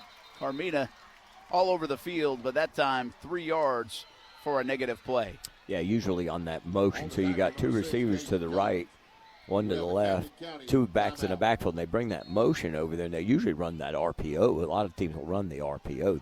That time he just sort of play actions and threw it. But usually they're going to run the RPO if you get 3-on-3, count on the numbers in the box, and so on and so forth. So really, really good movement, good running to the ball. They're going to let them throw that swing and just rally to it and run to it for no gain, even though Carmina is a really explosive player. They feel like if they get him out on the perimeter, they can rally and run to it and then, take care of that right there. We got Camden County timeout. They still have 2 remaining in the first half. It sets up a 3rd and 14 for Brunswick from their own 28-yard line. So Camden's like, hey, yep, try to do this again, maybe get a running clock going in the second half. As there's 1:18 to go in the first half. You were talking about a little bit earlier about the offensive side of things.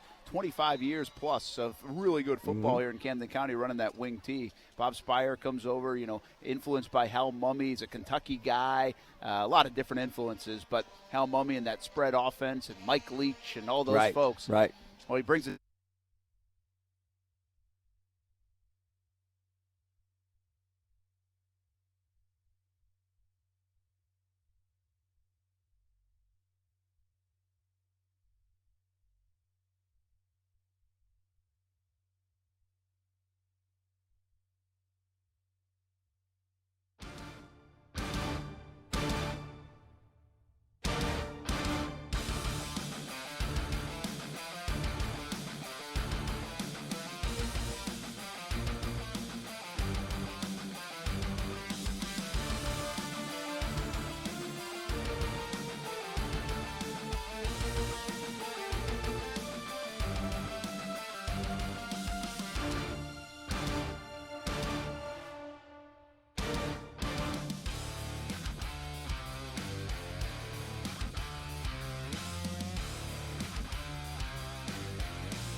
Welcome back here from Camden County. Apologies, we lost you for a moment here up in Camden County, Southeast Georgia, and you didn't miss much. There was a timeout, so that's okay. Brent Martin along with Kevin Sullivan, our Action Sports Jacks Game of the Week on ESPN 690, and hopefully you're checking out our video feed as well. That is staying up, even if we lost you for a second on the radio side. You can see the video here, Camden County against Brunswick on Facebook, YouTube, Twitter, and the rest. As it's 4th and 21 for Brunswick from their own 20, and the punt is up and away. Keaton back near midfield will let it bounce, and it bounces across midfield down to the 48-yard line, and that's where Camden County, with 60 seconds to go in the first half, will have a chance to put one heck of a punctuation mark on a first half that's been pretty good. 35-7, the Cats lead the visiting Brunswick Pirates. Yeah, Brunswick did a real nice job there protecting that because they came after it. Good snap, got the kickoff pretty good, kept it to the left away from the return guy, but should be 1 minute. We'll get to work a little 2-minute drill here and see what we get. They kind of run with a 2-minute drill almost all the time anyway, don't they? So they're used to that. Rayberg, I think, has had a really nice game, the punter for Brunswick. So give the young man a lot of credit. I think he's been put in some tough spots, and he's doing a nice job getting that ball away, getting some nice bounces, some good kicks, and had to corral a snap even on one of them. 1 minute to go, 35-7 from their own 49. Actually, they'll call it the 49-yard line of Brunswick. Watson gets a snap, looks deep down the right side of the field, has a man, but it's broken up on that side. Nice defensive play by Brunswick, but there's a flag down as well back in the line of scrimmage. Well, that's probably going to be holding. So I think that, would you get 12 on that? That was a really good play defensively for Brunswick, knocking the ball away. Oh, hands to the face on the offense. Pretty unusual call, but we get it here, and that will march Camden County back into their own territory now. And 5.5 seconds came off the clock, so 54 seconds to go in the first half. 35-7. Camden County really just trying to look for a little bonus possession and maybe a score of some kind before they head to the locker room. Where are they going? Oh, this is. The ball was on the 49-yard line, Coach, to start the possession, and they just marked the penalty back all the way to their own 29-yard line. Were there 2 penalties? Was there a personal foul or something? I don't know. That's a 22-yard penalty against Camden County, so it brings up 1st and 32. Here's Watson now, and he's being flushed. Oh, He'll be sacked. He fumbled the football. Brunswick has a chance to fall on it. They might have it, and Brunswick has recovered at the 24-yard line of Camden County. What a big sequence of events for the Brunswick Pirates that might just keep them in this football game. Yeah, that was not what you want to happen. Number one, I don't know what happened on the 30-yard penalty unless there were 2 penalties that we didn't know, but they didn't signal 2 penalties. They signaled face mask, and that was it. But it ended up being a 22-yard penalty. And then they come out and they bring a little bit of pressure, and I think Watson got a little bit too cute with the ball and taking care of the ball. Yeah, had the ball knocked away. So that sets up Brunswick now, 24-yard line, inside a minute to go. Here's Mountain. Mountain now being pressured. He might have lost the football, too, and Camden County says they've got it. On back-to-back plays, the ball is loose, and a cat comes away with it. Let's see what the officials say. He's saying he's down. Wow. The white hat's pointing down. Wow. I don't think you could have seen that. He could have seen that. Guarino says, give me the football. Guarino came out of the pile with the football for Camden County, and they can't believe it. We might have to go to the replay on that, right? I thought from up here, and I don't see very well, but I thought from up here that ball came loose. Looked like it was juggling by Mountain as he was under pressure. Well, you can sort of see by the way, like the body language of the quarterback. If he's down, they usually start like pointing like they're down on it. Well, he didn't do anything except lay there. So I think he thought he fumbled it, but we couldn't see that. Yeah, after all that, Brunswick will keep the football. And it will be at the 28-yard line of Camden County. 23 seconds and change remain in the first half. Brunswick has just called the timeout. And let's see if they can get something going. They forced the turnover, get it in good field position. And so this sequence has been beneficial to Brunswick. Now they have to try to cash in and stay in the game. They're down 35-7 with 23 seconds to go in the first half. 2 wide receivers right, 2 to the left. Looks like Hill in the backfield next to Mountain. The snap, Mountain. He's got some pressure off the edge, launches the ball downfield, and the receiver can't track it down at the 7-yard line as the ball was thrown in the vicinity, but not close enough. Yeah, Tucker came off the edge and just put his helmet right in the back, sort of what we called the jellyfish, as Mountain was letting the ball go, sort of when you get hit in the back. As he was letting it go, and so he really didn't get a lot on that, but they've got to do a better job protecting him. He's beaten up a little bit as it is, so got to keep it off of him. 18 seconds now, 3rd and 14 from the 28-yard line as Brunswick's trying to make something happen down 28. Shotgun snap, and across the middle, Bean was leveled. And that's Fogel again, who's had himself a big first half. Breaks up the pass. It's 4th down and 14 for Brunswick. Yeah, good play by Fogel. Did a nice job. Didn't sort of hit him on the tackle. Didn't try to roughhouse him. Just hit him, got up, got off the ground. But really, he's having a good first half. Very good. He was the one that got that short punt, that kind of odd-looking punt, and returned it inside the 20 to set up one of the touchdowns. For 14 seconds to play in the first half. 4th and 14 now from the 28-yard line of Camden County. Brunswick's going to stay on the field and go for it. And now a timeout by Sean Pender as he wants to talk things over. Yeah, they're going on a critical play. Yeah, anytime they bring pressure, Camden brings pressure, they're playing man coverage in behind it. So it's, they've been all over Mountain. And really, they got to shore it up. They got to get it out of his hands fast, but it's 4th and 14. So what's your 4th and 14 play, Coach? Try to get it to my best player. Remember, it's not about plays. It's about players. Try to get to your best player. Well, they've got a couple now. Hill has had himself some plays in the first half, led to a touchdown for Brunswick, the only score of the game. He scored a couple of screen plays. Could you go back to the well there on that kind of play? It worked twice on that drive that got them the touchdown. Yeah, anything that you can get any crisscross action where you bring a guy from one side to the other. Because remember, they're bringing the extra pressure. They're a man everywhere else, so that linebacker's got to step down and cover the back coming out. So it'll be interesting to see how they do it. If they can get him in a different formation and maybe move him by motion. But again, Hill and Foy are the two guys. Keep an eye on Foy down for. here near the 30-yard line, near side of the football field, going left to right. Brunswick had a big play here. 4th and 14 from the 28, 14 seconds to go in the first half, down by 28. Shotgun snap. Mountain being flushed, looking downfield, throws it downfield, but way out of bounds. That one sailed again. Receiver fell down anyhow, and Brunswick will turn it over on downs. Good pressure up front by Camden County. Yeah, good job there. They brought the little they disguised the stunt. They did a decent job picking it up. Flushed them out of the pocket, but then again, there was nobody there to be there. They changed off. They didn't go straight man on there. They played two safeties over the top. Maybe played a little two-man, kept those two guys up on top. But I think we'll get a kneel down here, don't you? I would think so. Missed opportunity right there for Brunswick, though. They got a gift on the fumble down deep in their own end and couldn't cash in late in this first half, down by 28. Well, they're going to hand it to Felix and give him a chance to run across the 30.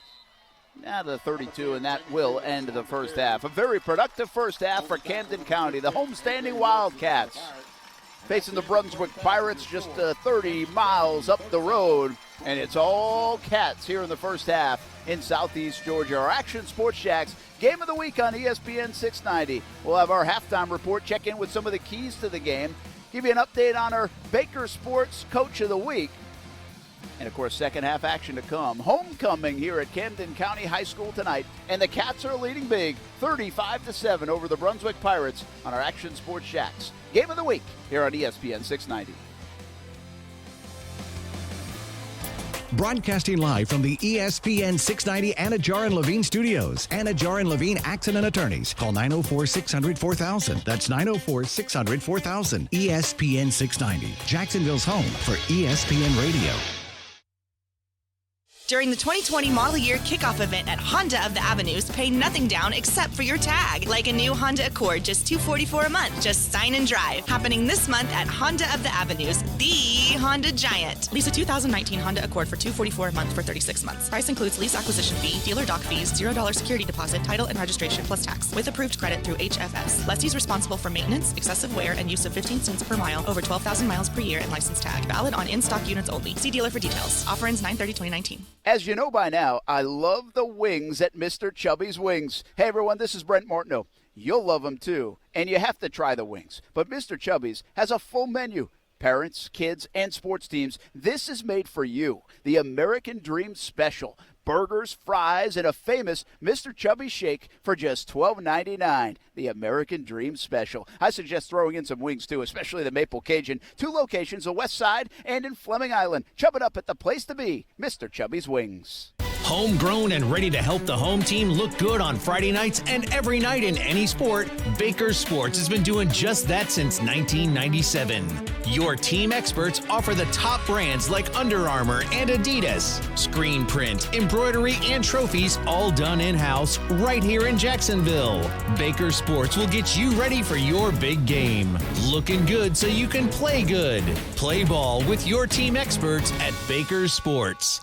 During the 2020 model year kickoff event at Honda of the Avenues, pay nothing down except for your tag. Like a new Honda Accord, just $244 a month. Just sign and drive. Happening this month at Honda of the Avenues, the Honda Giant. Lease a 2019 Honda Accord for $244 a month for 36 months. Price includes lease acquisition fee, dealer dock fees, $0 security deposit, title and registration plus tax. With approved credit through HFS. Lessee's responsible for maintenance, excessive wear, and use of 15 cents per mile over 12,000 miles per year and license tag. Valid on in-stock units only. See dealer for details. Offer ends 9/30/2019. Action Sports Jacks on ESPN 690. All right, so that's another example of maybe he's being a distraction to the team. Give me some more, Brent. What else we got?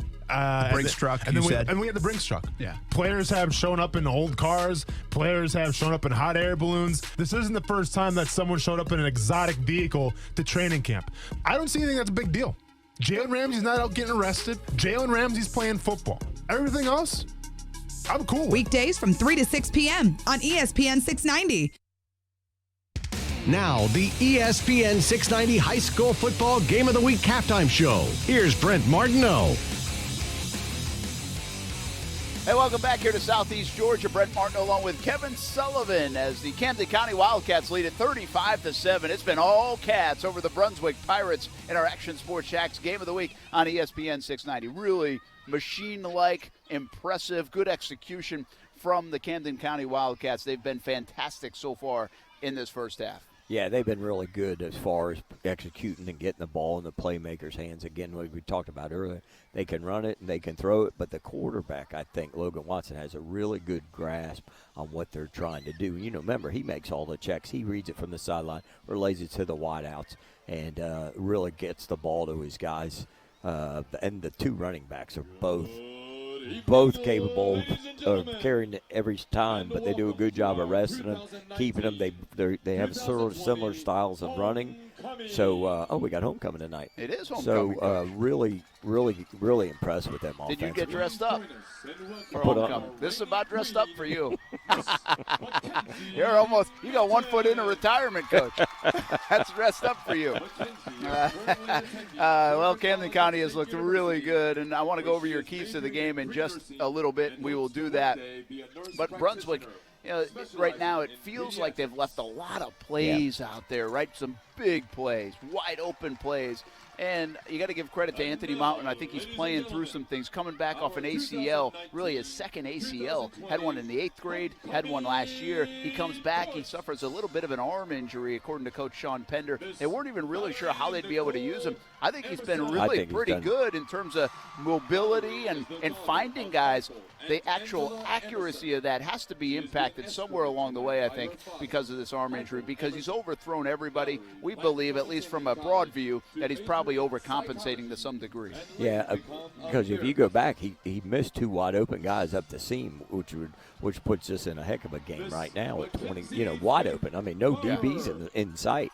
And so they just weren't able to capitalize. And, again, I think with the injury, he might be overcompensating. But, again, when the high ball, it usually affects the rotation where you release the ball from. So, that's bad. And they've given up, which part of the keys to the game was not giving up the big play, and they've given up the big play. We'll get to the Lusab Honda, the Avenue's keys to the game in just a little bit. Also get some scores from around the area as well. Let's check in with some of the scores going on in Northeast Florida, some of the big games, and all the action you'll be able to see tonight on the Action Sports Jacks Friday Night Blitz, 10:30 on Fox 30, 11:15 on CBS 47 and Fox 30. But more halftime, homecoming weekend here at Camden County, and the Cats lead it 35-7 over the Brunswick Pirates. You're listening to the Action Sports Jacks Game of the Week here on ESPN 690. Back with more halftime right after this.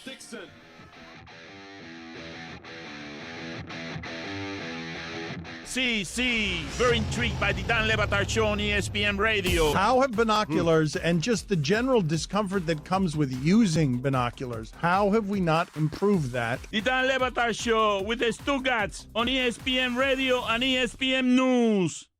During the 2020 model year kickoff event at Honda of the Avenues, pay nothing down except for your tag. Like a new Honda Accord, just $244 a month. Just sign and drive. Happening this month at Honda of the Avenues, the Honda Giant. Lease a 2019 Honda Accord for $244 a month for 36 months. Price includes lease acquisition fee, dealer dock fees, $0 security deposit, title and registration plus tax. With approved credit through HFS. Lessee's responsible for maintenance, excessive wear, and use of 15 cents per mile over 12,000 miles per year and license tag. Valid on in-stock units only. See dealer for details. Offer ends 9/30/2019. As you know by now, I love the wings at Mr. Chubby's Wings. Hey, everyone, this is Brent Martineau. You'll love them, too, and you have to try the wings. But Mr. Chubby's has a full menu.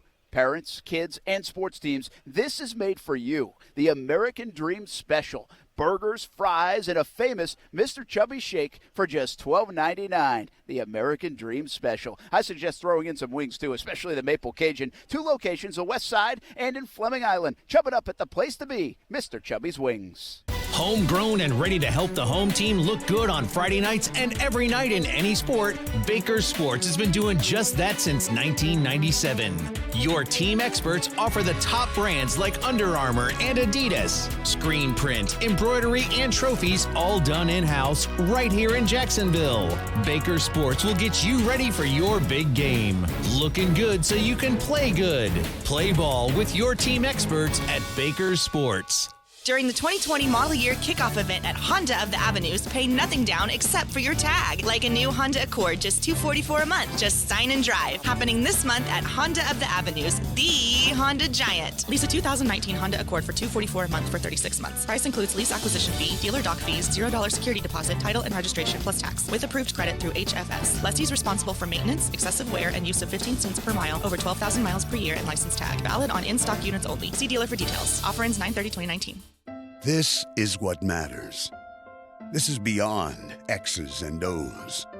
This is the difference mutual respect makes. This is what character looks like. This is what defines us in Florida. This is sportsmanship. School sports. It's not the outcome that matters most, but the way the games are played. This message presented by the Florida High School Athletic Association and the Florida Interscholastic Athletic Administrators Association.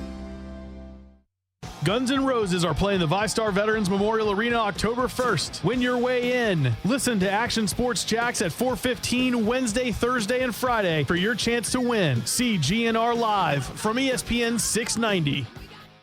Now, the ESPN 690 High School Football Game of the Week halftime show. Here's Brent Martineau.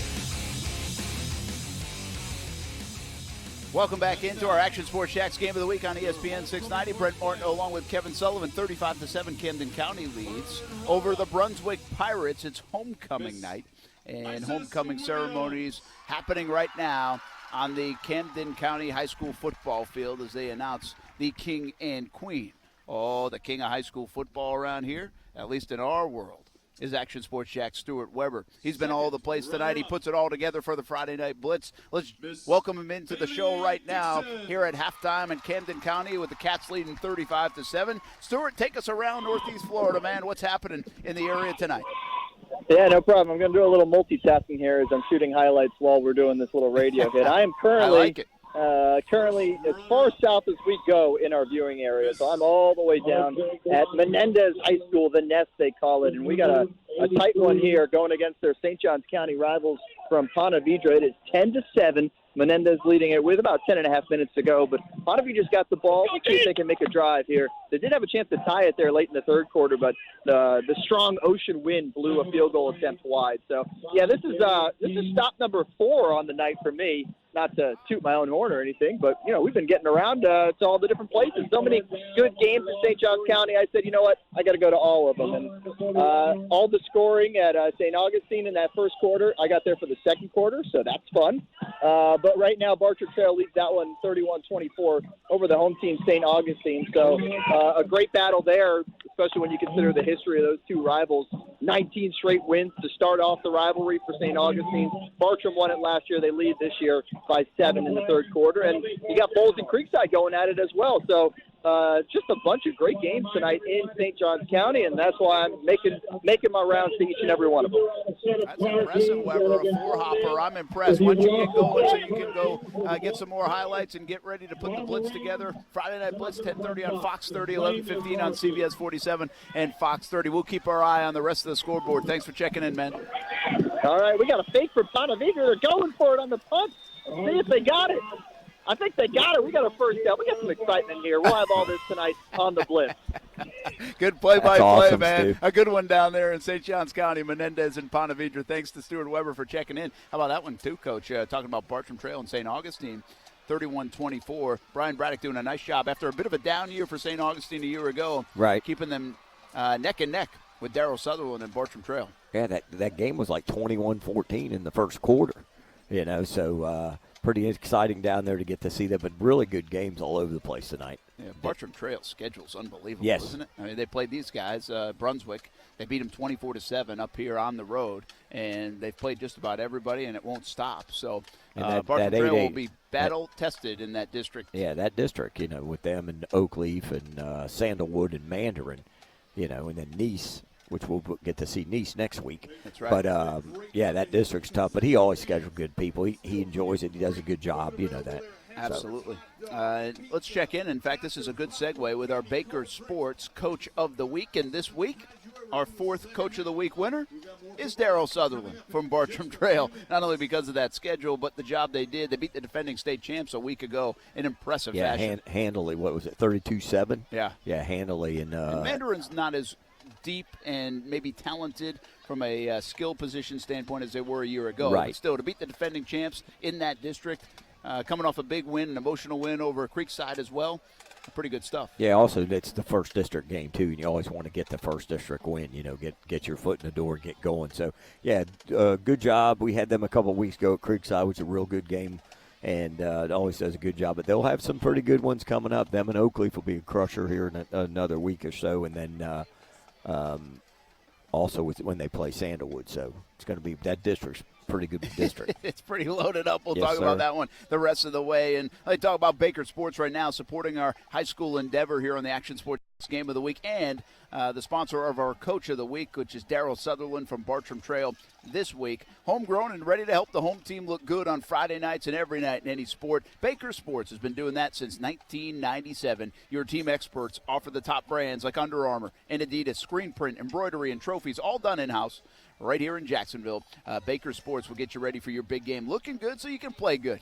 Play ball with your team experts at Baker's Sports. We do want to recognize as well Week 1 Coach of the Week from Wolfson, Dennis Bettinger. Creekside, Sean McIntyre in Week number 2. Robert Shields, Week number 3 from Baldwin. And now this week, Bartram Trails, Daryl Sutherland getting our Baker Sports Coach of the Week honors. We're going to take another timeout. When we come back, Camden County in the second half. Can they keep rolling over Brunswick? They're up 35-7. But before we get to second half action, we'll revisit our Lou Saab Honda of the Avenues keys to the game. Update you on those as well. Our Action Sports Jacks Game of the Week continues from Southeast Georgia right here. Special burgers, fries, and a famous Mr. Chubby Shake for just $12.99. The American Dream Special. I suggest throwing in some wings, too, especially the Maple Cajun. 2 locations, the West Side and in Fleming Island. Chub it up at the place to be, Mr. Chubby's Wings. During the 2020 model year kickoff event at Honda of the Avenues, pay nothing down except for your tag. Like a new Honda Accord, just $244 a month. Just sign and drive. Happening this month at Honda of the Avenues, the Honda Giant. Lease a 2019 Honda Accord for $244 a month for 36 months. Price includes lease acquisition fee, dealer dock fees, $0 security deposit, title and registration plus tax. With approved credit through HFS. Lessee's responsible for maintenance, excessive wear, and use of 15 cents per mile over 12,000 miles per year and license tag. Valid on in-stock units only. See dealer for details. Offer ends 9/30/2019.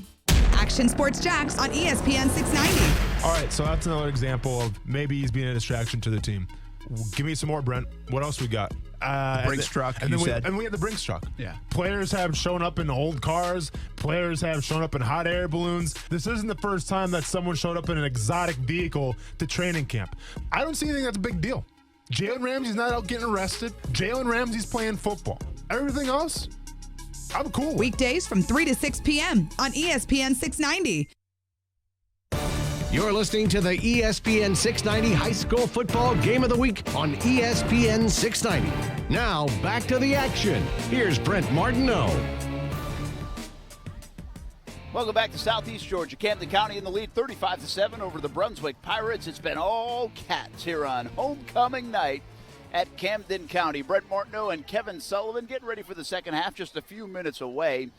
And Brunswick will try to have to make a furious rally in the third quarter to make this a game where they could be in danger of a running clock against Camden County. Let's go over right now, Coach, our Lou Saab Honda of the Avenues, keys to the game, Jacksonville's Honda Giant, the Honda dealer that makes you happy. Lou Saab Honda of the Avenues. What did you tell us about pregame, and how's it working out so far 2 quarters in? Yeah, well, for Camden, stopping the running combo, Hill and Simmons, I think they've done a good job on that. They've hit some of the passes to Hill, but I think they've done a real good job on the run game. They've kept Watson for the most part, except on the strip sack fumble there, upright and healthy. And then special teams, they had the big special teams play on the punt, right to Fogel, and then he took it back, and then they got up on the board right there. So those were all pretty positive as far as that goes. And then for Brunswick, they needed to stay balanced on offense. They haven't had the ability to run the ball. They've thrown the ball decently. They've had wide open guys that have been missed,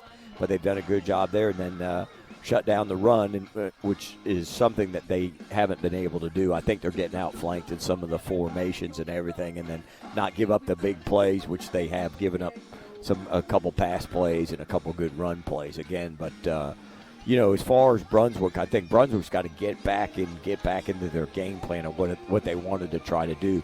And then at the same time, even though you want to mount the comeback and everything, down 28 points, you may want to consider taking your quarterback out and not let him get beat up, because you still got a pretty good season to go with a lot of their region play coming up.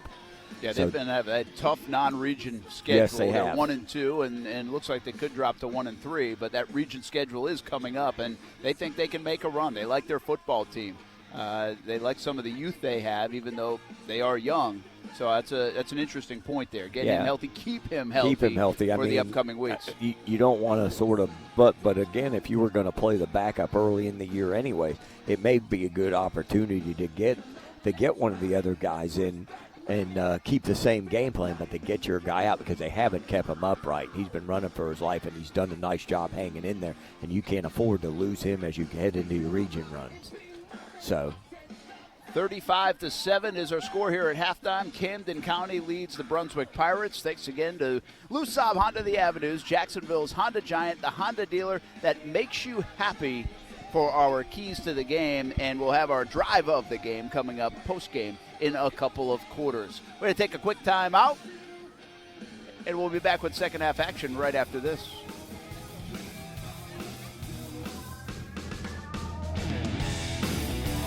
WOKV Jacksonville. Listen live everywhere you go on ESPN690.com. ESPN 690, a Cox Media Group station. Golick and Wingo. I think my jersey was one of the top-selling jerseys around the world, and I didn't make $1 from it, but nor did I want to. I respect Tim Tebow. I respect his opinion. I love his passion. I just could not disagree with it more. Golick and Wingo, weekdays at 6 Eastern on ESPN Radio and ESPN2. Broadcasting live from the ESPN 690 Anajar and Levine studios. Anajar and Levine Accident Attorneys. Call 904-600-4000. That's 904-600-4000. ESPN 690, Jacksonville's home for ESPN Radio.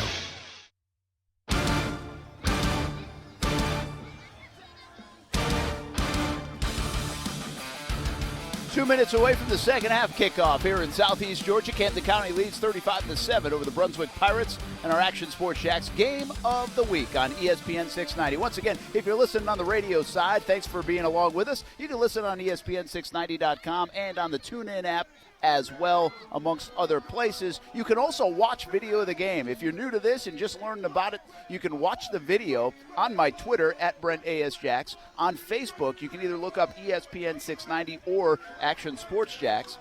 And also on our YouTube channel, Action Sports Jacks, just like we do with our show Monday through Friday, 3 to 6. Austin Lane and myself and the rest of the Action Sports Jacks team. We put the video along with the audio, and you can check it out in our game of the week as well, which is pretty cool. We appreciate Mark Doherty. He's on the camera today and hopefully giving you some pretty good video. That's more important. Like I told Mark, I said, hey, people are listening. Some people said, I feel like we're at the game. I said, you're way more important than us. Yeah, people want to see the video. Yeah, without a doubt. Also, if you do watch it and you want to give us a little feedback, I mean, we always want to know if we're any good at it, too. I would be afraid of that right now, to be quite honest with you. Well, Brent, you're used to getting it on the radio anyways, everybody. I'm used to getting it from the outside sources of criticism. I don't get any criticism now except at home. Get off that sideline, so don't ask for the criticism, That's Coach. right. Enjoy it. You might be right. But we like you. If you get it, you enjoy it, let us know you enjoy it. Let us know, hey, you guys know what you're talking about. You sound good. Coach knows what he's talking about. My goal is just to get these guys' names right. But sometimes, I'm telling you what, I've learned one thing in the last month. I got to go to an eye doctor.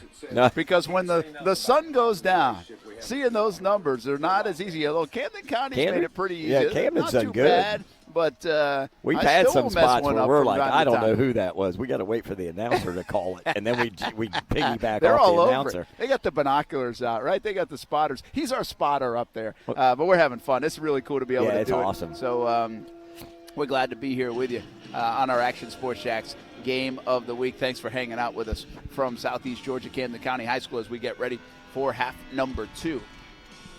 Brent Martineau, Kevin Sullivan, and a special thanks to Mr. Chubby's Wings, our pregame show sponsor, Baker Sports, our Coach of the Week sponsor, and for our keys to the game and drive of the game, presented by Lou Saab Honda the Avenues, Jacksonville's Honda Giant, the Honda dealer that makes you happy. Brunswick will get the ball first, and they need to make something happen they got to get something right going away. right off the bat. We got to get a drive. We got to do something positive. Get some positive energy over there on the sideline.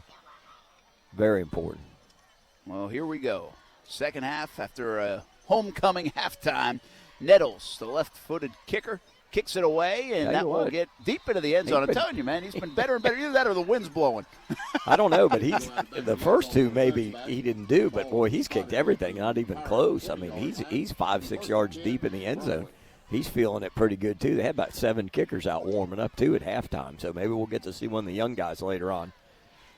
But again, well, they're one of the unique places too that Camden County shuffles kickers, one for kickoff, right, and then Nettles holds for Coyle on the extra points.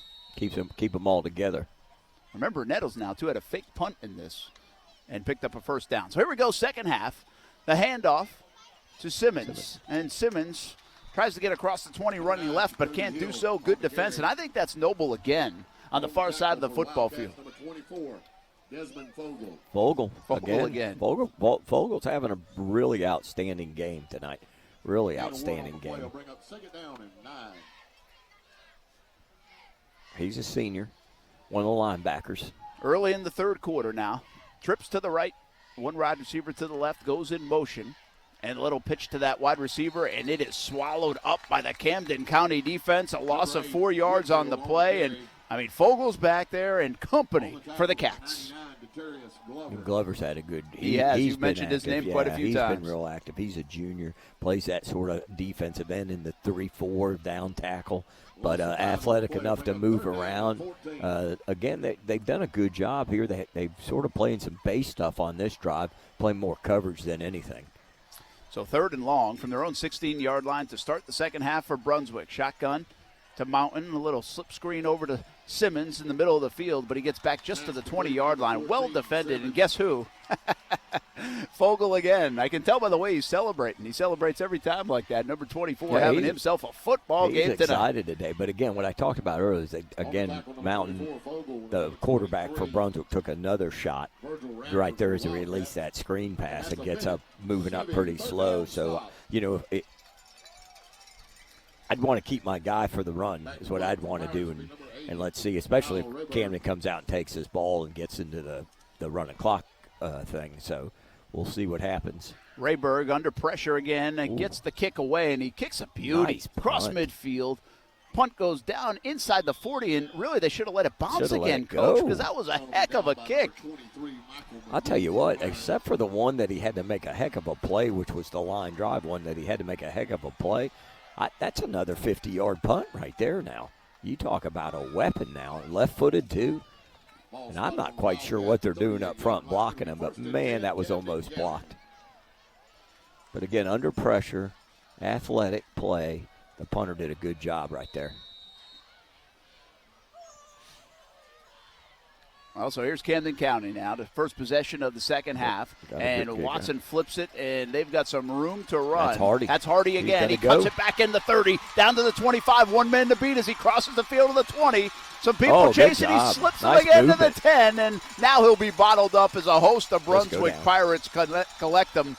And they caught up with him down at the 10-yard line. But that little pitch just in the backfield to Hardy, he did the rest for a big gain of 52 yards. Yeah, that little speed sweep right there. And they got a guy out in front blocking. And, again, that left side of that offensive line, I can't say enough about that. But they just engulfed those guys. He's on the edge before the Brunswick guys knew what was going on. And then he makes a couple of nice athletic plays. You love that play, too, because it's really a low-risk play. Right. Because if he drops it, it's an incomplete pass. Yep. So now 10-yard line, 1st and goal from the 10. Can't pick up a first down. Here's Watson. Fakes the handoff. Now spins and rolls to his left. In the corner of the end zone has a receiver. It just overthrows the intended receiver who was open on the play. Michael Wonka was right there. Yeah, just off the fingertips on there. He got a little excited. Watson, he said, "Man, I got my boy back there in the corner," and he threw it just a little bit too much heat on it. Couldn't quite bring it down. Everything was just about perfect about that play. Just a hair too strong. So 2nd and goal, 9:23 to go in the third quarter. First possession already off to a good start of the second half for Camden County. Watson, now this time, flips it to Keaton, I think it is, and he gets hit hard around the 6-yard line. Stood up. And the ball pops loose, but I think that was after Keaton was down. And hopefully Keaton's okay. And there's a Brunswick player down, too. And on top of all that, there's a flag at the 10-yard line. Holding. Must have been on the wideout. Yeah, a lot going on that play, but to really no avail. It's going to march back to the 20-yard line against Camden County, and they'll do it again. Yeah, again, they're just trying to get their guys. Keaton got some good wheels, can move pretty well, pretty good. And they're just trying to get all their guys a couple touches, get them in space, get them moving around. I'd like to see they'll come off. They'll have some type of play action off that action here soon, come off that. Because they were running like crazy down there. Like I see them drag that guy back to the backside corner over there off that. But again, offensive line has done a really nice job.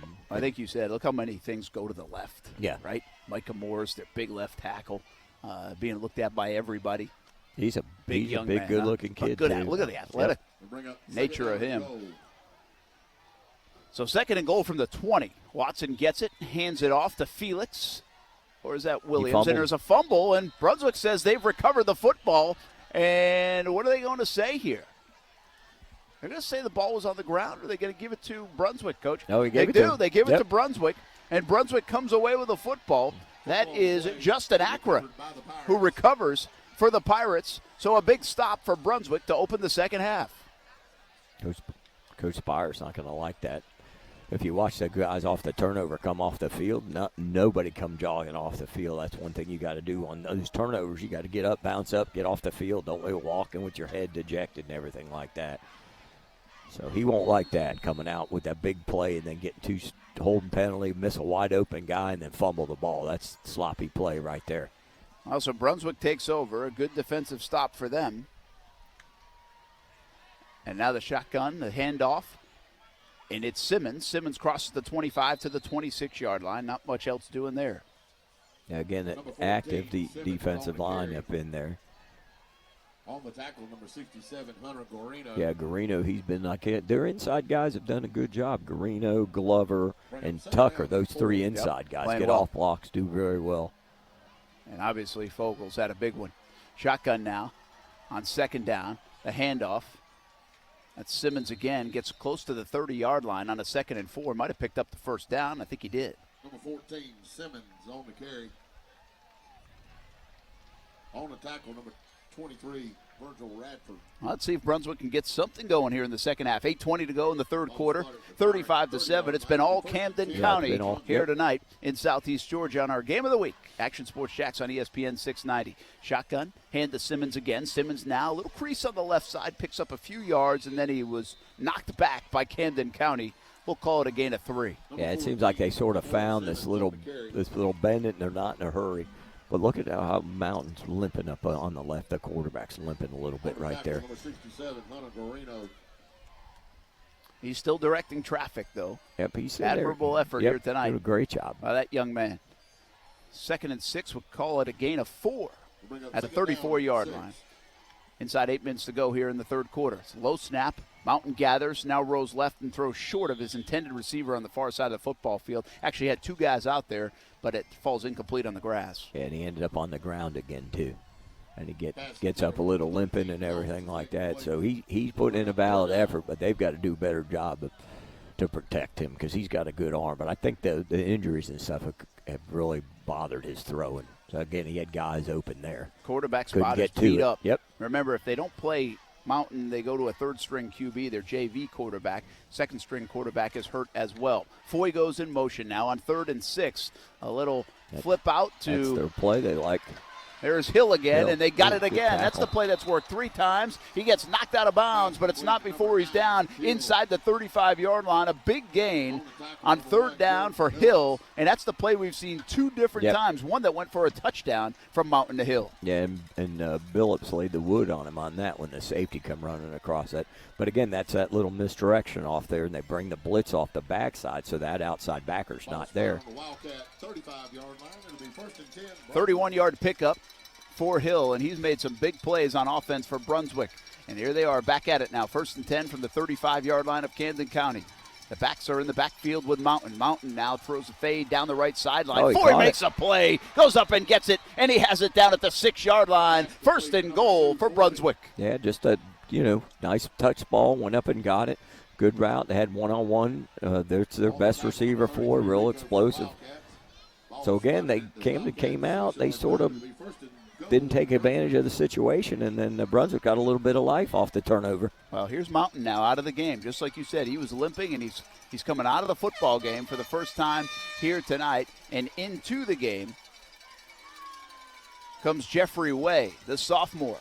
Way gets the snap, runs it right up the middle, and that's a touchdown for Brunswick. So he comes into the game. Actually, they gave it to Simmons. He ran the Wildcat instead. So they move Mountain out of the game. Simmons comes in the Wildcat spot, and he takes it into the end zone from 6 yards out to score the second touchdown of the game for Brunswick. Yeah, really good drive for them. Even though it was their first drive, but the really good drive. They got the turnover, and then they just sort of did their thing and ran it a little bit and hit a couple of the little passes in the flats and got it moving, and then threw the nice deep ball to Foy for about a 30-yard gain and put them in position. Now the extra point is blocked by Camden County. They'll have a chance to return it, and no, they won't, because this is high school football. No, but the thing is, if that's blocked by the defensive guy and doesn't cross the line of scrimmage, the offensive guys can pick it up and run it in. So you still got to cover that ball. And the blocked extra point is no good, so it's 35-13 after the score by Brunswick. And now the question is, did Mountain come out of that game for a play? Did he come out because he's hurt? And are they going to run more of the Wildcat, or is that just because they were at the 6-7 yard line? Probably short yardage. Probably short yardage. That's he was limping pretty good to your point. That's why I was wondering. Well, they probably didn't want him to run it too. They probably have that in, and they didn't want him to run it because I'm telling you, every time he drops back to pass and throws, he's on the ground. Yeah, he's getting hit. I thought the way he was limping, I didn't think it was a play. I thought he was coming off because of injury. But good call there, and Reese Simmons able to cash in for the second touchdown of the game for Brunswick, the sophomore, one of those talented sophomore running backs. And there you saw him again, right? It was Hill, it was Simmons. Yep. Hill and Simmons have really been the offense for the most part for Brunswick. Yep, really good job. See if we can get another stop here. Rayberg's kick is short, taken around the 12-yard line by Camden County, and they'll kneel on it. Started to run, then they kneel on it. Number 9. I don't know if I've seen that before. That was Jaden Patrick. Yeah, I don't know if I've seen that. Catch it, take off, run, and then kneel down. They must have. Oh, you know what? They had the hands team on. That's what it was. Case, yeah, they had all their guys up call, Coach. Because it was only too deep. And when I saw it, then I realized, that's why he took the knee. Because you teach them we always have our guy just fair catch it. Yeah. On that. Well, we're playing from all different rules now, right? I mean, college game, you can take that, you fair catch it, you get it out there. 25, almost like you're at you're getting a touchback. 6:19 to go in the third quarter, 35-13. Brunswick seeing if they can gain some momentum. 3 wide receivers set for Camden County. They give it to Felix. Felix now across the 20. He's quick. Makes a cut back into the 24-yard line, and a nice pickup on first down for Felix. That was Keaton. Or Keaton. Yep. That's why it looks so quick. Not to take anything away from Felix, but that thing looked a little quicker than normal. He'll put Keaton everywhere. Yeah. Keaton's explosive. This is Felix. Here's Felix.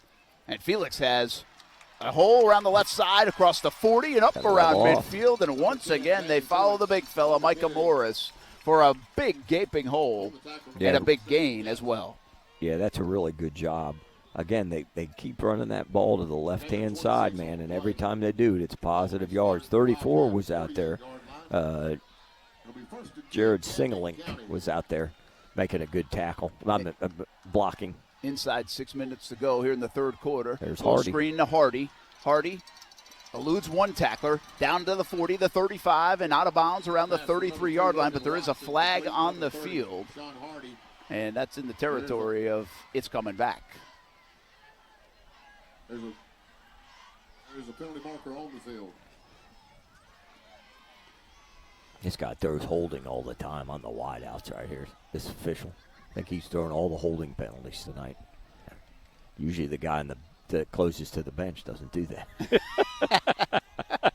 That's why I brought that up. Yeah, you kind of brought that up like you were down on the sideline right there for a moment. Yeah, like, come on, man. What are you doing? You'd be in that guy's ear right now, wouldn't you? 5:33 to go in the third quarter. Warning. The handoff to Felix, and Felix finds a seam down to the 30, cuts it back to the 25-20. Can he beat everybody to the 3-yard line, and he can't get into the end zone? A touchdown saving tackle by Brunswick. And he's shooken up, too. Michael McGee but not before Felix picks up a bundle of yards down the 3-yard line, and now everybody holds their breath as he's down on the field.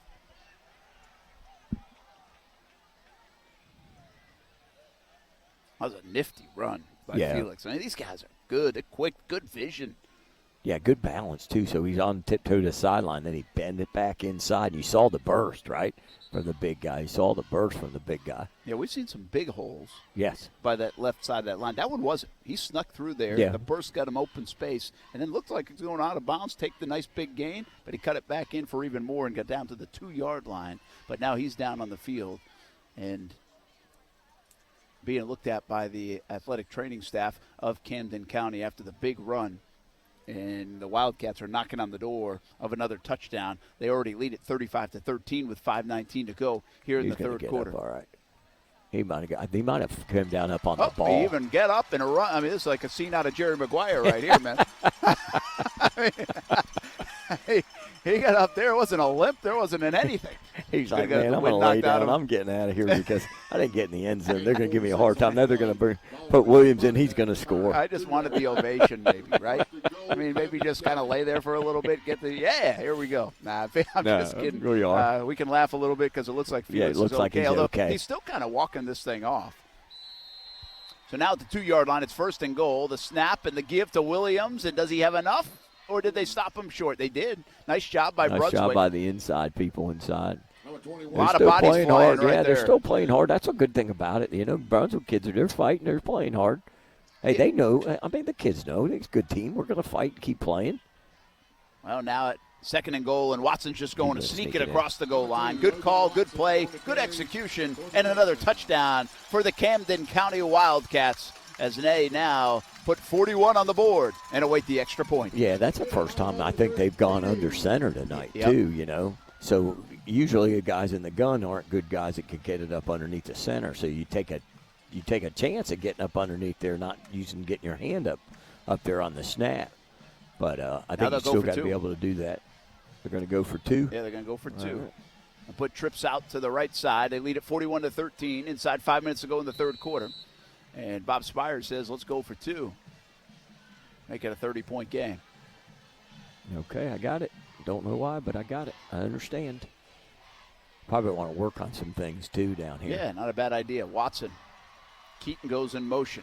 Gets a snap, fumbles the snap. Can he gather it? He's being chased, and he dumps it in the end zone. Just didn't have enough because Shamar Roberts was all by himself. I mean, that play was kind of a jailbreak right from the start. Watson almost rescued it. Instead, the 2-point conversion falls incomplete. Yeah, the snap was a little bit down to the left. He tried to make a play, got out and saw him, and they just got a hand on it, batted that ball. But, again, really good drive, way to answer, way to come right back and take care of business on that one. That 2-point conversion, one of the few things that have gone wrong from an execution standpoint on offense for Camden County. They've done everything else really well. Pretty clean game, all in all, for Bob Spire and this Camden County offense. As Camden County continues. The story about Camden County, again, if you're just joining us, Action Sports Jacks on ESPN 690 Game of the Week. Brent Martineau along with Kevin Sullivan. It's 41-13, 4:54 to go in the third quarter. Camden County here at home on homecoming, winning big over the Brunswick Pirates. But Camden County's been a football program with a lot of pride. They love it in this town. And then it kind of went downhill, steadied off, and people were scratching their heads for a few years around here. Well, now Bob Spire is bringing it back in his third year. They're undefeated. They're looking good. Fun, exciting brand of football to play. And here they are up 41-13. Oh, good tackle. Foy brings it back out to the 25-yard line on the kick return, going left to right. And that's where Brunswick will set up shop, trying to get their offense rolling. Looks like we had a different kicker on that one. That was Coyle that time, as Nettles and Coyle will split the kicking duties. I got it. But you're right, good observation. Yep. And that gave Foy a chance to return it. Yep. Foy's been quiet on the offensive side. I thought they might try to get him the ball more. He made the nice catch to set up the last touchdown, but that's been about it. Let's see if they look for number 2 as Mountain stays in the game, even though he was limping pretty good on that last drive. Looks like we've got empty backfield, and, well, it's not empty anymore because Camden County sent 3 players into it and jumped off sides. At first I thought they subbed some guys out, but no, they've got everybody out in there playing really hard still.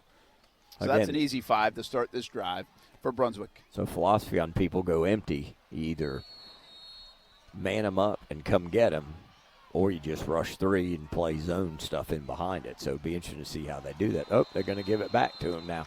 5 wide receiver set. And, usually when you get a false start, everybody stops. Well, Foy and several others, they just kept running their routes. The ball hadn't even been snapped yet. So, let's do it all over again. Let's pretend the last minute didn't count. Right, exactly. That's what the coaches Give would me like 5, to do. give me right? 5. That's the beauty of it. Beauty of high school football, man. You could be running like a machine, and then all of a sudden. It just stops. 3 wide receiver set, 2 to the left. As Brunswick's going to left to right, and they're visiting white jerseys. That's Carmina. In motion, he gets the handoff. Now gets up to the 30-yard line on the near side of the football field, right at the numbers. Picks up probably a handful of yards. It'll be 2nd and 5. Yeah, Carmina got the little jet sweep there, and the defensive guys, free safety, came down in there. Billups was down. 16 was Tucker was in there. Tucker's been pretty active. Safety's been pretty active. Billups done a good job today. So they just got to keep on playing what they're doing. Again, not blitzing as much, playing a little bit of more base stuff than they did before. 2nd and 5 from their own 30. Carmina goes in motion. Mountain doesn't give it to him this time and tries to dump it.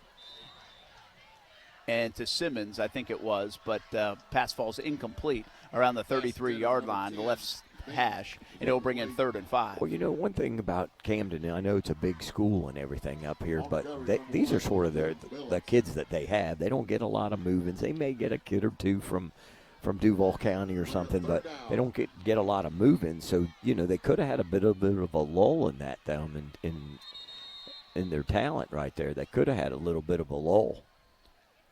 We have a penalty marker on the field. Well, they certainly had a little bit of a lull in terms of the wins. And, yes. And that said, it was kind of surprising, really, after all the success.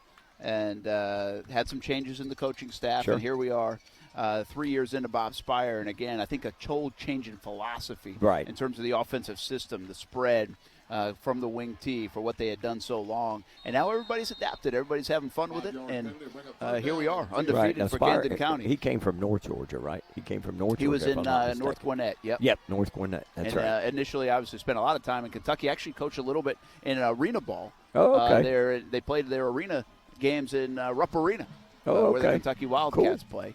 It's awesome. Won a title in the Arena League. Shotgun snap to Mountain. Mountain quick throw, and that's broken up around the 30-yard line. A nice defensive play. Guess who it is? Fogel again. I mean, what a game. He's played really well. He has been fantastic, and now as we recognize how good he's been, let's also recognize there's a player down. Fogel hit the receiver, and around that 29-yard line, the receiver is still down on the ground.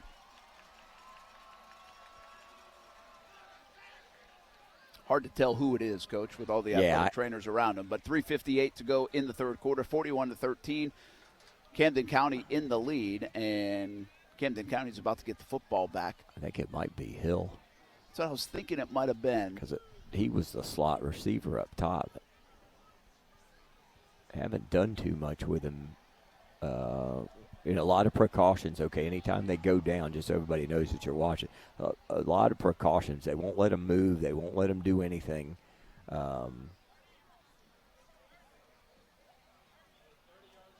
He had it in his hands. Yep. Ball knocked out on a big hit by Fogel. And Fogel's been all over the place. Just an incredible game. And I think it is Hill. Or is it number 8, Coach? It could be Whitfield. I think it might be Whitfield. Oh, okay. Well, at least he sort of got up a little bit and gathered himself. But he did take a pretty good shot. And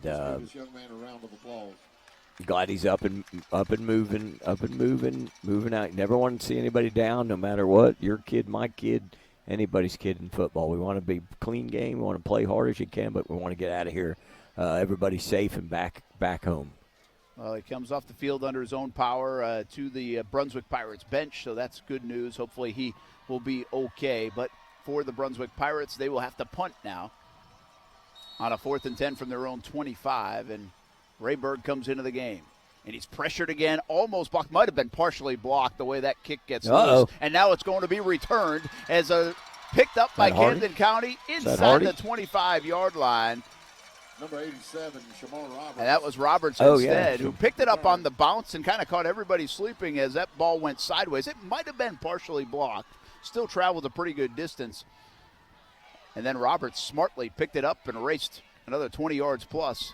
Camden County starts with excellent field position once again. Yeah, really good field position. Smart play by the return guy, because it was sort of bouncing, and then all the Brunswick guys sort of stopped. Yeah. Looks like we've got some subs coming in the game here now. Let's see if Watson stays in the game. Watson's in. He does. And Hardy still in the game on the near side, split to the left. Felix now joins Watson in the backfield. Still got the starters in. So here's Felix now, down to the 20-yard line. Tough run. Maybe gets to the 19. They'll call it the 20. And a pickup of a few. 41-13 our score, 3.5 minutes to go in the third quarter. This one's been all Camden County. They get off to a good start, scored on their first 2 possessions, and they've been pretty potent on offense the rest of the way and solid on defense, jumping out to a 28-point lead here in the third quarter. Now on 2nd and 6, Watson gives it up. I think that is Hardy there. Yeah, that's what it looks like.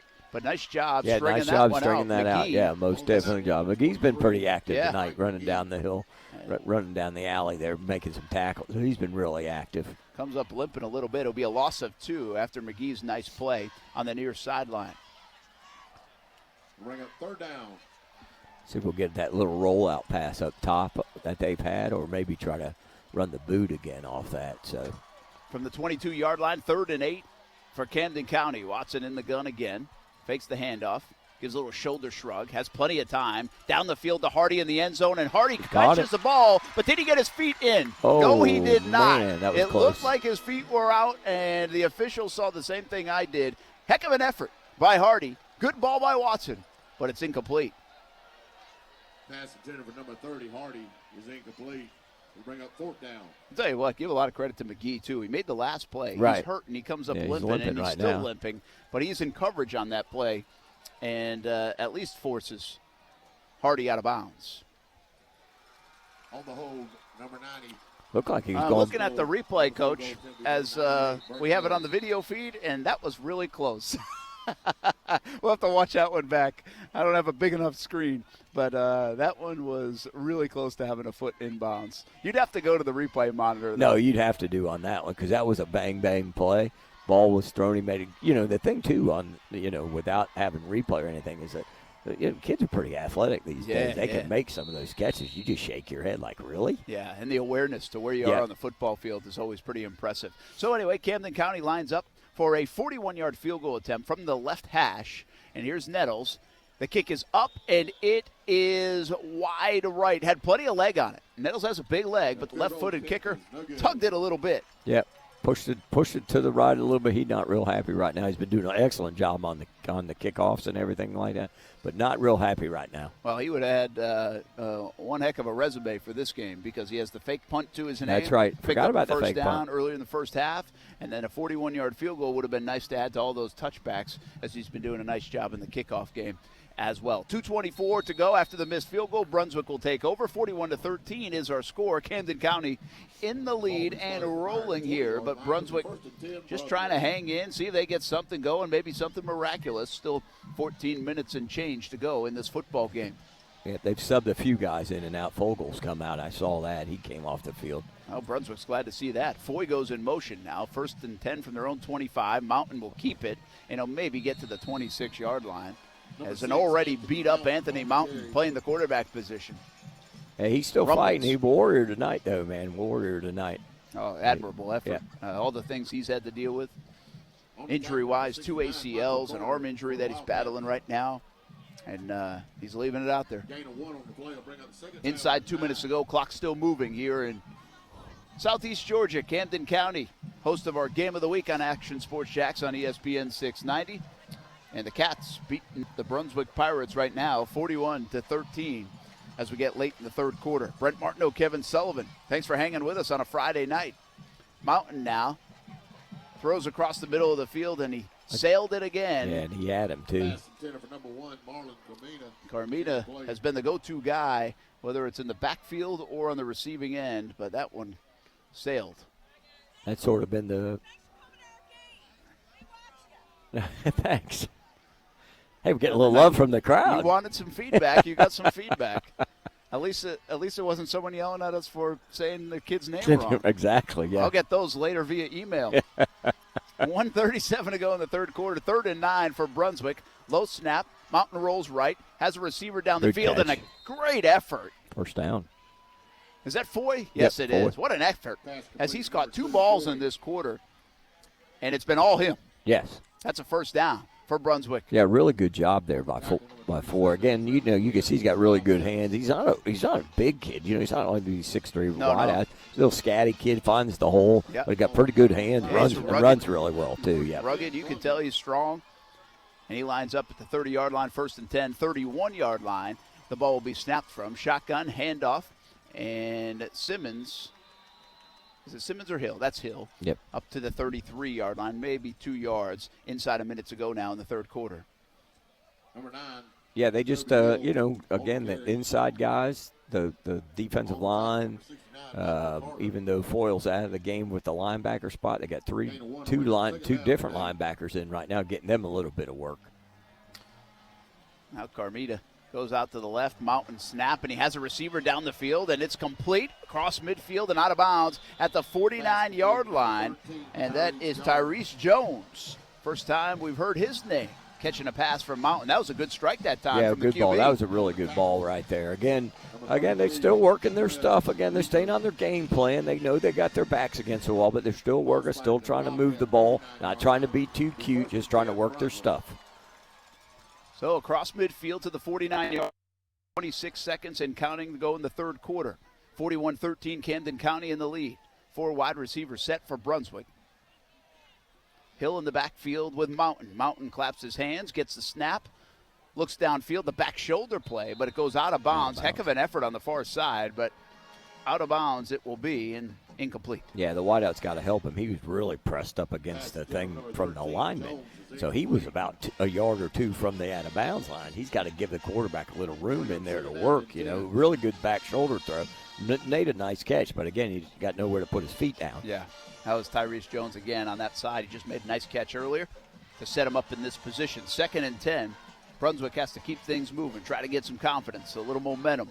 11 seconds to go in the third quarter. Shotgun snap to give to Hill, and Hill gets tripped up in the backfield. Actually, that's Simmons as they continue to flip-flop back in the backfield for Brunswick, and that will be the final play of the third quarter. So put up 4 fingers and let's play 12 more minutes of football on our Action Sports Jax Game of the Week on ESPN 690. When we come back, the final 12 minutes of this one was Camden County leading Brunswick 41-13 on ESPN 690.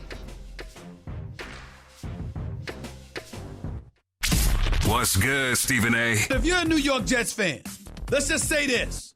Damn, you can't catch a break. I mean, the New York Jets, when's the last time they've been relevant? Catch Stephen A. weekdays at 1 p.m. Eastern on ESPN Radio and the ESPN app. During the 2020 model year kickoff event at Honda of the Avenues, pay nothing down except for your tag. Like a new Honda Accord, just $244 a month. Just sign and drive. Happening this month at Honda of the Avenues, the Honda Giant. Lease a 2019 Honda Accord for $244 a month for 36 months. Price includes lease acquisition fee, dealer dock fees, $0 security deposit, title and registration plus tax. With approved credit through HFS. Lessee's responsible for maintenance, excessive wear, and use of 15 cents per mile over 12,000 miles per year and license tag. Valid on in-stock units only. See dealer for details. Offer ends 9/30/2019. You're listening to the ESPN 690 High School Football Game of the Week on ESPN 690. Now, back to the action. Here's Brent Martineau.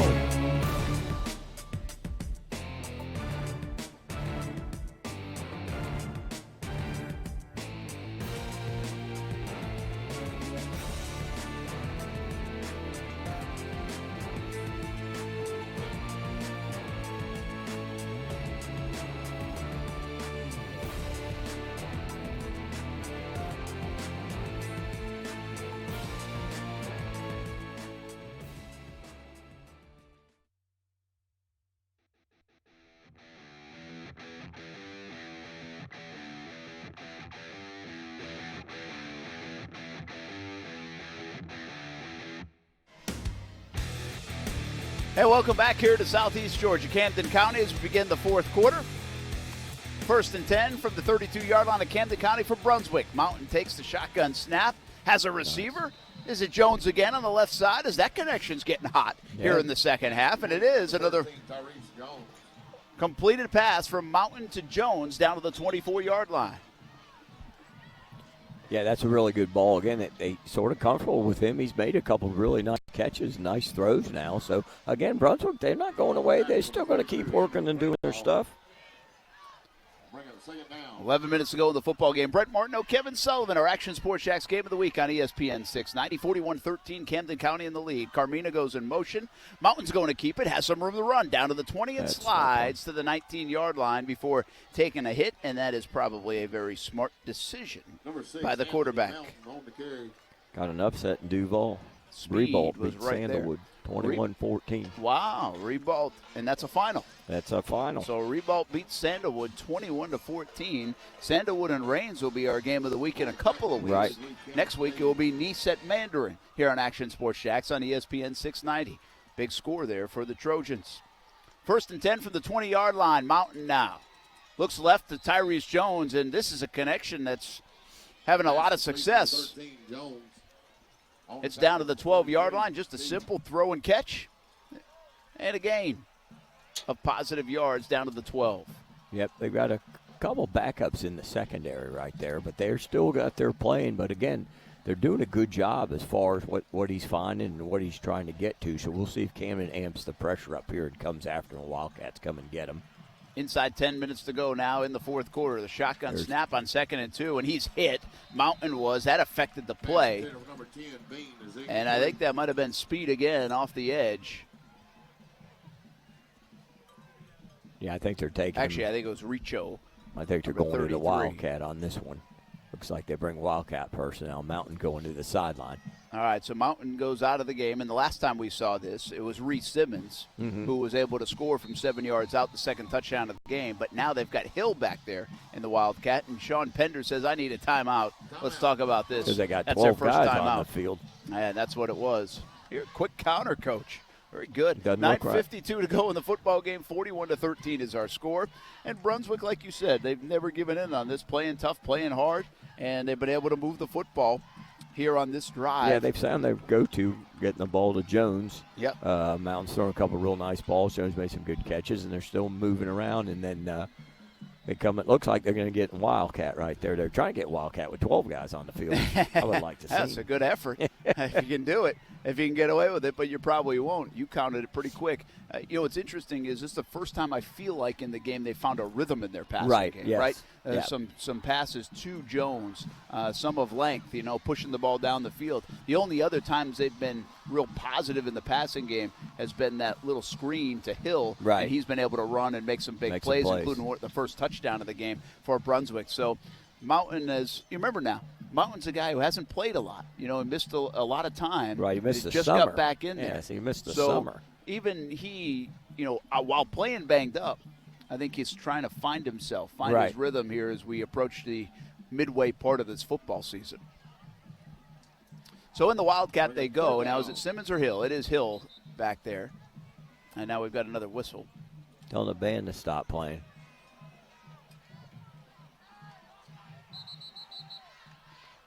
Yeah, the band can't play down this end. I mean, we were enjoying it. Yeah, it was nice. Sort of soothing. Very rhythmic, see? Maybe that's why the passing game was working. So out of the Wildcat, Hill wants the snap, and now there's a false start. And Hill was slapping his hands, snapping, and they just didn't do it. So this will be 5 more yards backwards, and that will nullify that idea. And Mountain likely will come back into the football game. Well, you get a different quarterback, so either his cadence or his clap is a little different than Mountain, who's the starter, and it throws off the snap and throws off the timing on everything, and that's what I think happened right there. Everything in life comes back to communication, doesn't it, Coach? Yes, sir. 9:52 to go in the fourth quarter, 41-13. Camden County in the lead, 3rd and 7, and really you have 2 downs here if you're Brunswick. Mountain in the game, receiver right, 1 left. Carmina goes in motion. Mountain now will roll to the right. Hill picks up a block. He got him. And a wide open wide receiver for a touchdown for Camden, for Brunswick. That is a touchdown number 3 for the Pirates. Yeah, is that was, finally Bean? I think that was Bean. That was think 10, so too. right? Yeah.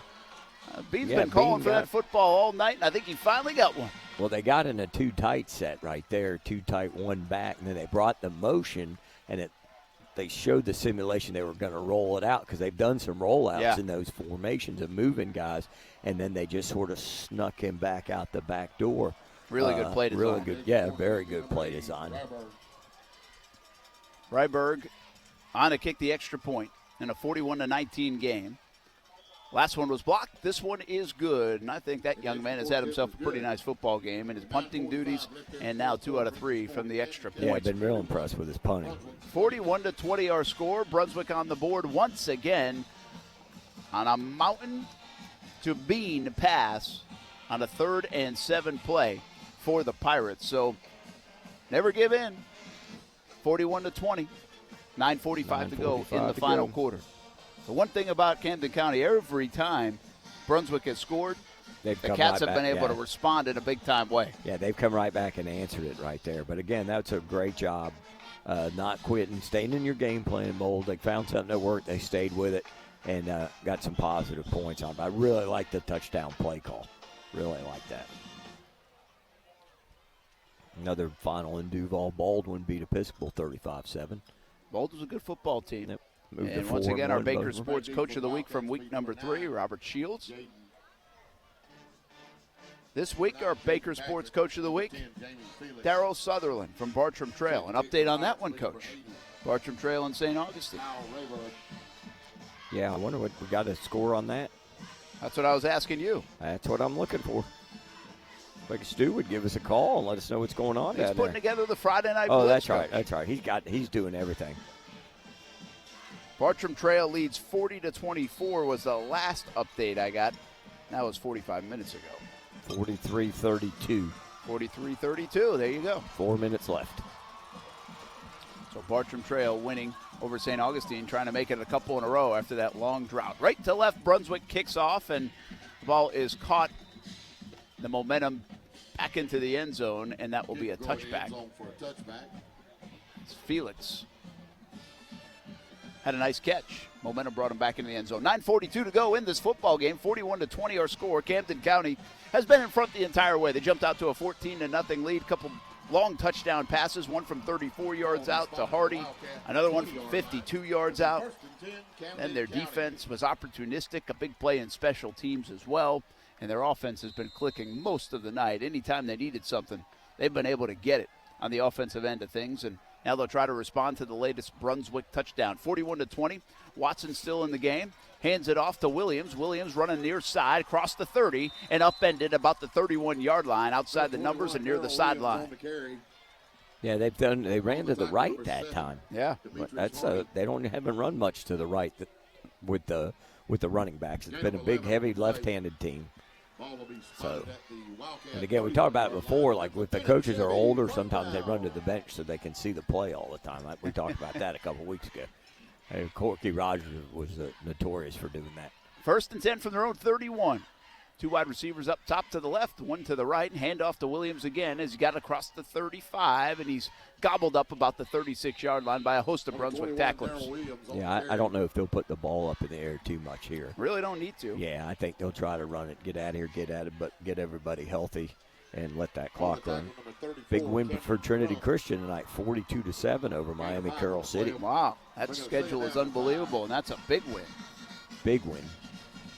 36-yard line. It's 2nd and 5 for the Cats. Hand off to Williams once again, this time going right.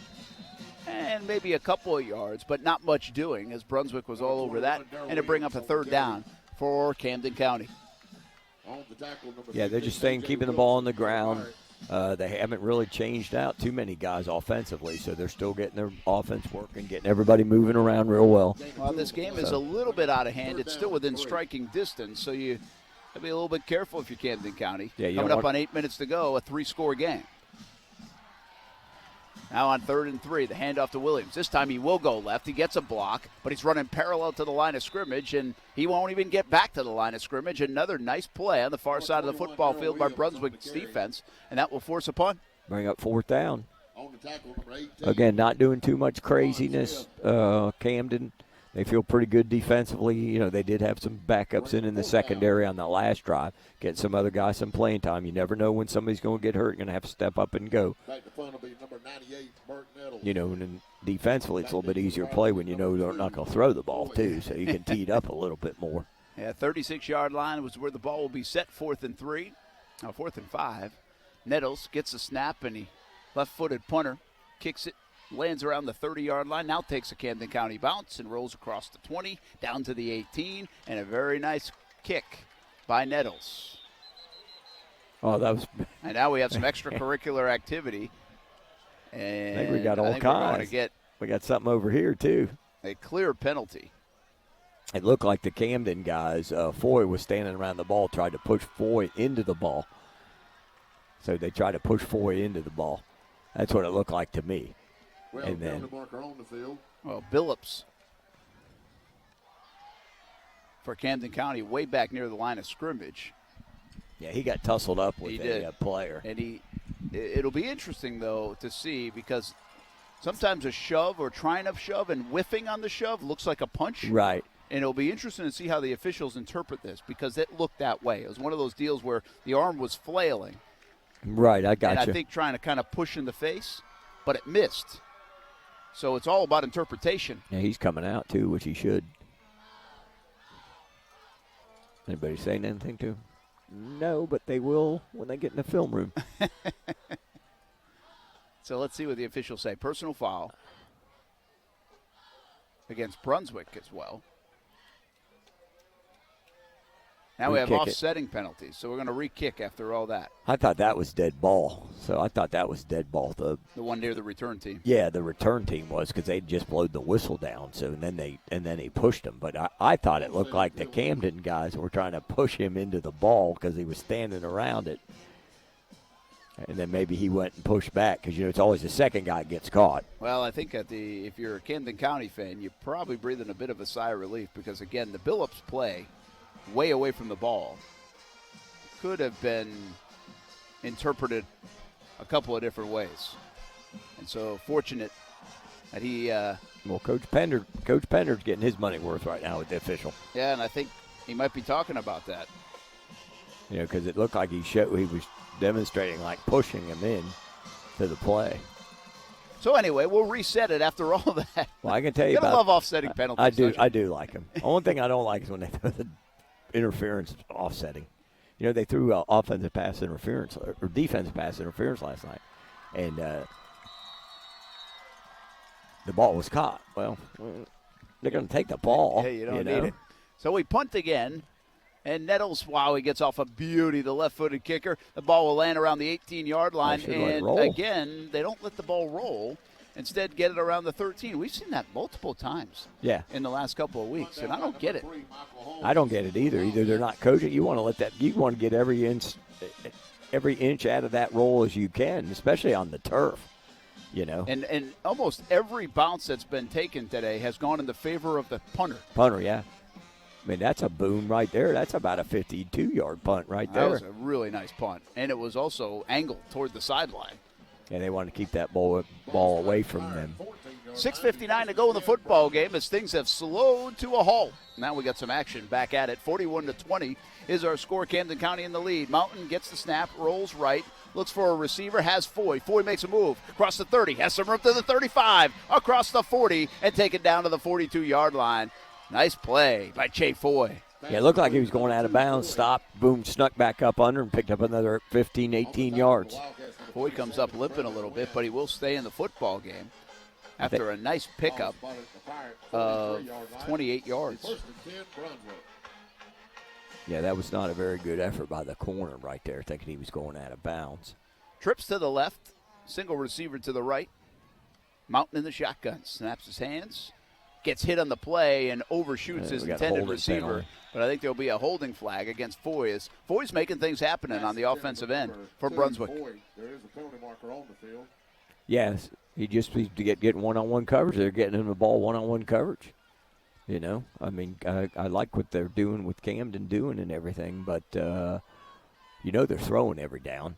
So they're still staying in the defensive game plan, bringing the pressure and trying to get the corners to hold up. But Foy is winning this battle right now. 6:28 left. 6.5 to go here in this football game. 41-20. Camden County beating Brunswick. And the Cats have been in control most of this football game, really all the football game. Brunswick hasn't given in, though. Trying to get another score on the board at the 42-yard line of Camden County. The ball's on the turf now, back at midfield after the bad snap. And luckily, Simmons is able to recover it, but it puts Brunswick behind the sticks. Yeah, that looked like the center snapped it, and it hit the motion guy as he was coming across the line. Lucky he was heads up enough that he could get down and get up on top of that ball. That was looked like a loss of about 5. So for midfield, it's actually a loss of 8. 2nd and 18. Mountain gets a shotgun snap under pressure a little bit, launches this one down the field, has a receiver open, and Whitfield dropped it. It was wide open. Beautiful ball by Mountain, and Whitfield couldn't hang on, and he can't believe it. That would have been 6. I'll tell you what, that's that young man feels bad about that right there, but one of his teammates ran over there and, like, dapped him up and was like, don't worry about it, bro. Yeah, that was Bean that was able to go over there and console him, because that's a tough one. You were talking about earlier, the hardest ball to catch is when you know you're scoring. It's wide open, and you got to really concentrate on the ball. That was the best pass of the night by Mountain. 5:42 to go in the game, 41-20, now 3rd and 18 from midfield. Mountain again, down the sideline. He's looking for Jones. Can't connect. Ball goes out of bounds. Had a couple of receivers in the area, but that was definitely looking for Jones, who he's had a nice connection with in the last quarter or so. Yeah, so they're going to punt. They're going to bring up 4th down and punt here with 5.5 minutes. Ball to midfield. What's interesting, though, Brent, is the success they had last drive was all the short stuff. Mm-hmm. You know, the 10-yard out, the 5-yard out, the, 12-yard comeback. And now this one, with the exception of the Foy, which was an out that he made him miss, everything's been take off. You know. Well, they got behind the sticks big time on the botch snap on 1st down. Right. Once they got the penalty and in their territory, and then they tried to go for it. And to be quite honest with you, they should have had it. They should have had it, yeah. You know? I mean, how many times, really, they'll look back at this tape, and they'll say, man, that's 3 touchdowns, right? And probably other big plays that they just didn't execute very well. Well, the passes have been the thing. I mean, like I said, we had 2 in the first half, guys running down the seam and overthrow them, and then that one just dropped. That's 3 touchdowns. That's a 42-41 game or whatever, 41-41 game. Yeah, it's a different game. Everything plays out probably a little differently. Yeah, the whole thing. That, yeah, because the pressure comes back and forth, and it would have been, just stuff happens, and those are the things you got to be able to clean up as you get into their region play, which they will get into the region play next week. Ryberg, who's had a very nice day punting the football, is back there at his own 35-yard line. Ball set at midfield. 5:35 to go in the final quarter. 41-20. Camden County in the lead comfortably, up by 21 here on homecoming night for the Cats. Oh, they had a fake. They're going to fake it. And that's Simmons. Oh, nice and tackle. What a great tackle. They sniffed it out on 4th and 18 from midfield. Nothing doing. In fact, they lost a yard or 2. Is that Fogel again? No, I think that's 36. It looks, or 30. On the tackle, number 6, Jaden Jones for the Wildcats. Okay, Jaden Jones, number 6. I give credit to the tackle. Fogel was on the field coming off deep in this end, but he would have been up celebrating. You would have known it was That's him. right. You're right. I know how he celebrates now. He's done it enough times tonight. One note I wanted to say about Mountain, I think if I'm Coach Sean Pender, I say, hey, he looks like he's getting better as the game goes along. Right. More accurate, more comfortable throwing the football. So I would feel good about that if I'm Brunswick. I know they've missed some big plays, and there have been some obvious misses, but no doubt in the second half, I think he's been more in a rhythm. He's been more on target, and really should have had a touchdown on this last possession. Yeah, and I agree with you there. But I wonder to see what they're going to do, if they're going to throw it or if they're going to just try to run the clock out and eat up some clock. Well, Watson's still in the game from the 49-yard line of Brunswick. Maybe they go for one more deep ball. And they do. Watson down the left side. He's got a receiver, and he dropped but he it. just threw it short by about a step. Was that Hardy again? I think it is Hardy. Now, Hardy could have helped him out, but that ball just comes up a shade short, and he couldn't haul it in. Yeah. Again, I mean, he had his hands on it. What are you doing tomorrow in the film room on that one? Saying you got to catch that? If you want to be big time players, make big time plays now. Yeah, he probably will say the same thing. Yeah. Hardy comes off the field. And he just missed the connection there. I mean, he's not too happy about it. Now the handoff, and this is Felix. And Felix down to the 45, and now bottled up. Nice job by the leg tackle Number 10, Jamie Felix, for number 7, and that's Demetrius Hardy. For the Pirates, number 7, Demetrius Hardy Jr. Good tackle in the open field on that.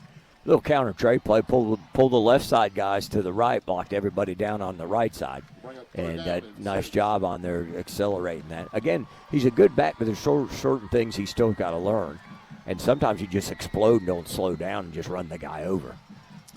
Now the handoff to Felix, and now he's down to the 40. The 35 gets a block, hurdles at the 30, the 25. Ran into his own guy, or it might have been a touchdown, but still down to the 17-yard line. A big run. Yeah, that was a big run. Again, see, he hit that one, didn't dance. He hit that and went. He just trusted his strength and his power and his speed. 28-yard pickup Gain of 30 on the play. for Jamie Felix. They call it a 30 in the booth, goes down to the 15. The Pirate 16-yard line. As the clock continues to run. 10, Camden County. 4.5 and under in the final quarter to play. 41-20, Camden County. Been in control, and they have a chance to really put an exclamation point on a win and stay undefeated here in 2019. Watson has a couple of backs in the backfield with him. 2 wide receivers right, 1 to the left. Milking the clock down with 3 on the play clock. Now the hand to Felix. Got a big hole up the middle. Escapes the tackle and into the end zone. What a nice couple of runs by Jamie Felix. And he scores from 16 yards out to put a capper on this one for Camden County. Yeah, that was, again, both those runs, he just hit it and went, man. He just hit it and went. Used his power and his speed. And he's got to take care of that ball, though. He got that ball down a little low. You got to keep that ball high and tight. But got in the end zone. And, again, I think that's probably going to be the end of it. This is a good-looking offense. Yeah, Watson hasn't had to do too much here in the second half. He did a lot in the first half, and now these backs have taken over as the extra point by Coyle is up and good. And he's got another one. It's 48-20 now in favor of Camden County. 3:56 to go in the football game. Yeah, again, that was a really good drive. Came back out, did what they did. So they threw the bomb, then they come back and just ran the ball, let Felix do his thing. And but real impressed offensively. You know, like we talked about earlier on, they got a lot of weapons and they can use them all, and they know what they're doing. I think, and defensively, I think they're pretty good. Even though they gave up a couple late scores and everything, I think defensively they're pretty good. Camden County in the lead, 48-20. Our Action Sports Jacks game of the week on ESPN 690. Brent Martineau along with Kevin Sullivan. That's 3:56 to go. Once again, want to remind you, as this game gets later and later and longer, we will have the Friday Night Blitz coming up, 10:30 on Fox 30. That's 20 minutes away. Bartram 43-40 was the final. 43-40. Wow, good football game down in St. Johns County, and almost a nice comeback by St. Augustine, at least it appears on the scoreboard. But Friday Night Blitz coming up. We'll have highlights of this one and the rest of the action from around the area, including that Bartram Trail St. Augustine game. 10:30 on Fox 30, 11:15 on CBS 47 and Fox 30. Lee beat Mandarin 33-27. They beat Mandarin the defending state champions Range last week and turn around and beat the defending state champion Mandarin this week. O.J. Small and the Generals with a nice couple of weeks. And now we get that Mandarin game next week against Nice. Another big district game there with them on a little bit of a slide. That will be our game of the week next week here on ESPN 690. Next Friday night, tune in for that one. And that's a Duval County game, so that will start at 6 o'clock. Yes. For Nice and Mandarin, early start times in Duval County. So a nice win for Lee, nice win for Bartram Trail. Ball will be spotted at the Pirate. Yeah, you get to cover all that stuff. That's going to be some good. There's some good games tonight. There'll be some good games. Next week will be start separating the district and stuff, you know. Big district game. Week 6 is always a big district game. It started week 4 a week ago. So, again, we'll start to see some of these districts shake out. We're getting into the meaty part of the football season as Simmons gets the handoff and tries to get across the 35-yard line, but maybe gets a yard, and that's it with 3:45 and counting to go here in this football game. 48-20, Camden County in the lead. They have been in the lead the entire way. Jumped out to a 14-0 cushion, and Brunswick got a touchdown back, but it hasn't been that close since then when it was 14-7. 3.5 minutes now to play here in Southeast Georgia.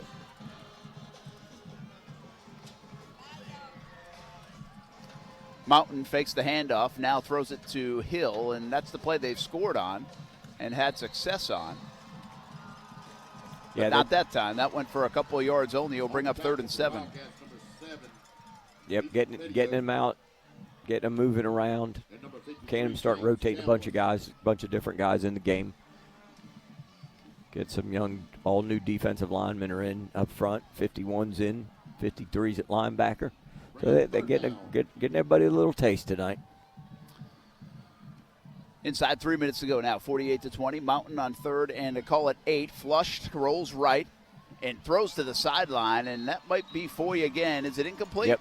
They knocked it loose. It was a rifle throw by Mountain. Looked like a good throw, but a good play by the Camden defense to break it up. Yeah, really good play right there by I think it was A.J. Yarborough getting in there on the action a little bit. Another backup. So they've done a good job getting their guys in, and they're still running around and getting after it a little bit. 4th down. So now it's 4th and 6 from the 35-yard line. Snap, Mountain. Mountain tries to go back shoulder, and no good. Incomplete, as they were looking for Foy. And that probably will do it. Does it again. Yeah, back-to-back plays. Yeah, they'll probably just run this one out of here and everything, and get out of here right now with a couple. They got a couple guys in the game. See if we'll get a change at quarterback for Camden the last couple minutes. Get some of the younger guys up in front. A great job by the offensive line tonight, though. Brent, Morris, Kennedy, Ballard, Dormenti, and Fuquay. Real nice job by those guys. Yeah, so a little action for some other folks for Camden County. Looks like number 3's in at quarterback. That's Cody MacArthur. And they hand it off, and it's a good gain down to the 25, 20-yard line into the 18-yard line. As number 29, Demetrius Johnson. Demetrius Johnson, number 29 there for the Cats. Good job. Nice run, nice blocking, good everything. Kind of the way it's been all night long for Camden County, 220 and rolling. As the second team tries to get in the end zone for the Cats. In the end zone. 75, James Seeger's in the game at right tackle. I think they're missing a guard or somebody. Oh, there he comes. Number 7, he's coming in the game. He's out hanging out. He's going to get yelled at for not paying attention later on. Here's MacArthur, gets the snap. Now he's going to keep it. Down to the 20. The 18 gets pushed out of bounds across the 15-yard line and down to the 14. Number 3, Cody MacArthur on the carry. That was awesome right there.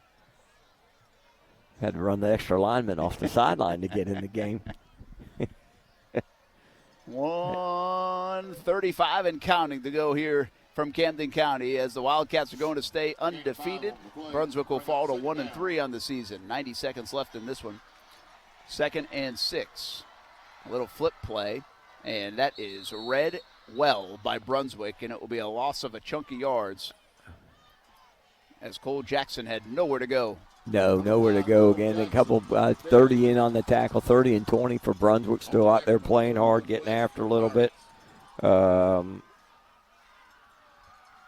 Pretty good effort, though. Still playing. 60 seconds left.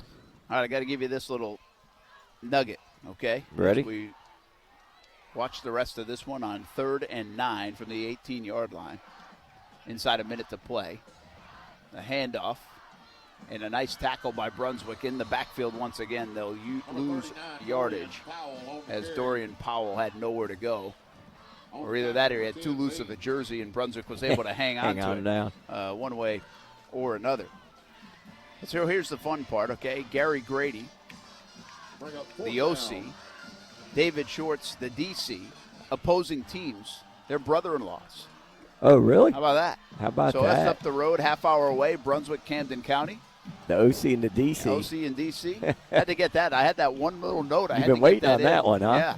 So they were going against each other here on this Friday night, Brunswick and Camden County, and that's going to do it. They're going to let the clock run out the rest of the way, and everybody comes to midfield, and they'll call it a game. 48-20 our file. Camden County stays undefeated. Brunswick goes to 1-3. They continue to play a tough schedule outside their region.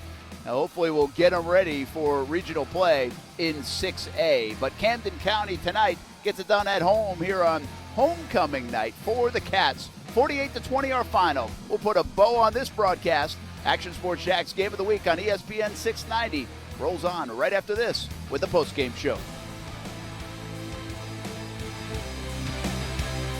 WOKV Jacksonville. Listen live everywhere you go on ESPN690.com. ESPN 690, a Cox Media Group station. Broadcasting live from the ESPN 690 Anajar and Levine studios. Anajar and Levine Accident Attorneys. Call 904-600-4000. That's 904-600-4000. ESPN 690, Jacksonville's home for ESPN Radio. During the 2020 model year kickoff event at Honda of the Avenues, pay nothing down except for your tag. Like a new Honda Accord, just $244 a month. Just sign and drive. Happening this month at Honda of the Avenues, the Honda Giant. Lease a 2019 Honda Accord for $244 a month for 36 months. Price includes lease acquisition fee, dealer dock fees, $0 security deposit, title and registration plus tax. With approved credit through HFS. Lessee's responsible for maintenance, excessive wear, and use of 15 cents per mile over 12,000 miles per year and license tag. Valid on in-stock units only. See dealer for details. Offer ends 9/30/2019. As you know by now, I love the wings at Mr. Chubby's Wings. Hey, everyone, this is Brent Martineau. You'll love them, too, and you have to try the wings. But Mr. Chubby's has a full menu.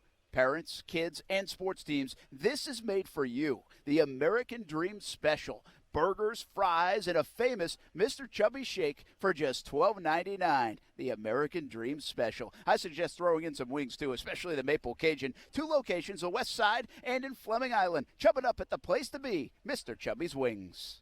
During the 2020 model year kickoff event at Honda of the Avenues, pay nothing down except for your tag. Like a new Honda Accord, just $244 a month. Just sign and drive. Happening this month at Honda of the Avenues, the Honda Giant. Lease a 2019 Honda Accord for $244 a month for 36 months. Price includes lease acquisition fee, dealer dock fees, $0 security deposit, title and registration plus tax. With approved credit through HFS. Lessee's responsible for maintenance, excessive wear, and use of 15 cents per mile over 12,000 miles per year and license tag. Valid on in-stock units only. See dealer for details. Offer ends 9/30/2019.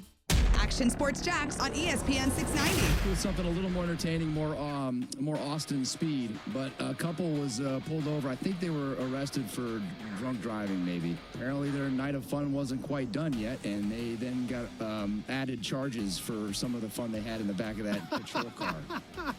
Okay, because I was seeing, like, more my speed, drunk driving. Come on, man. Then all of a sudden he's, like, on the back seat. I'm like, oh, okay, I see where we're going. Weekdays from 3 to 6 p.m. on ESPN 690. The final whistle has blown and the game is over. We're breaking it all down on the High School Football Game of the Week postgame show. Here's Brent Martineau. Camden County gets it done here at home, 48-20 in our Action Sports Jacks Game of the Week on ESPN 690. Thanks for hanging out with us tonight. Let's put a bow on things from Southeast Georgia. And Camden County continues to get off to a good start to this season, year number 3 under Bob Spire, and they are undefeated. Meanwhile, year number 3 under Sean Pender. It's not as bad as the record indicates. They're 1-3. They've played a very difficult schedule. Sir. Coffee, Bartram Trail, Camden County, and hopefully that will lead to good things being battle-tested early in the season when they enter region play in 6A here in the state of Georgia. Brent Martin along with Kevin Sullivan, and, well, Camden County kind of did whatever they wanted to do offensively. They got off to the hot start, and then after that, every time Brunswick would answer, well, the Cats would answer too. Yeah, they just had too many weapons for them tonight. The running game can go. Both running backs are really good, really powerful. And the wideouts catching the ball, and they did a good job. Defensively, I thought they did a really nice job, too. Real relentless with the guys up front. Well, earlier in the game, we had our Lusab Honda the Avenues keys to the game. Now it's time for our Lusab Honda the Avenues drive of the game. Jacksonville's Honda Giant, the Honda dealer that makes you happy. Lou Saab, Honda of the Avenues, and I think we'll just get right off the rip of this ball game because they set the tone, Coach. Yes. Opening drive, opening possession for Camden County. They finish it off with a Watson to Hardy 34-yard play on a ball that looked like it was thrown up for grabs, and I think Hardy did a really nice job of kind of playing the deep position where he lulled everybody to sleep and caught the ball right at the end zone. Yeah, it was a really good drive the whole time. They mixed the run with the pass and everything, and I think they wanted to come out and really do something, get them in a bunch of different formations, and they could take what they got, and then the touchdown pass was a really good way to start, and then they got going. Yeah, Watson then would hit another one from 52 yards out. The next possession, it was 14-0, and really offensively behind the passing game, and then what they were able to do in the running game with Felix and Williams was very effective as well. This is a good-looking football team, yes, especially sir. on the offensive side of things. And I'll tell you what, if you had an MVP of this game, it would be tough to figure out. But how about the play of Fogel all night long? On special teams, on defense, he seemed to be everywhere, didn't he? Yeah, Fogel played really well, made a lot of tackles, made the big hit, knocked the kid out of the game. Got the errant punt, took off, tried to get in the end zone. That was a funny play. So we had some interesting plays tonight, but that's what high school football is all about. But, yeah, Fogel down there taking pictures right now there. See, he's still celebrating down there, taking pictures. I might have to go interview him for TV in the Friday Night Blitz. So That'd I'm be going to good. go do that. We're going to put a bow on the show. Desmond Fogel had a heck of a game. The Camden County Wildcats had a heck of a game. Great to be back up here in Southeast Georgia. It's been a long time, and happy we could bring our game of the week up this way. Thanks for the hospitality. Welton Coffee, Bob Spire, everybody here at Camden County High School, and good luck to them the rest of the season. Big thanks to Mr. Chubby's Wings, Baker's Sports, and Lou Saab, Honda of the Avenues for their support and our support of high school football here on Action Sports Jacks on ESPN 690. Make sure you flip on the Friday Night Blitz coming up on Fox 30 in just a few minutes at 10:30, and then again at 11:15 on CBS 47 and Fox 30. And we'll keep you posted on all things sports on Action Sports Jacks all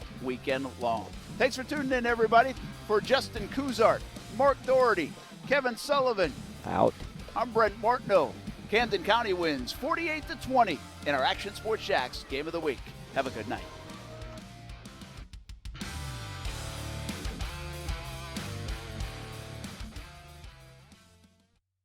Thanks for listening to ESPN 690's High School Football Game of the Week. Listen weekdays from 3 to 6 p.m. for Action Sports Jacks with Brent Martineau and Austin Lane.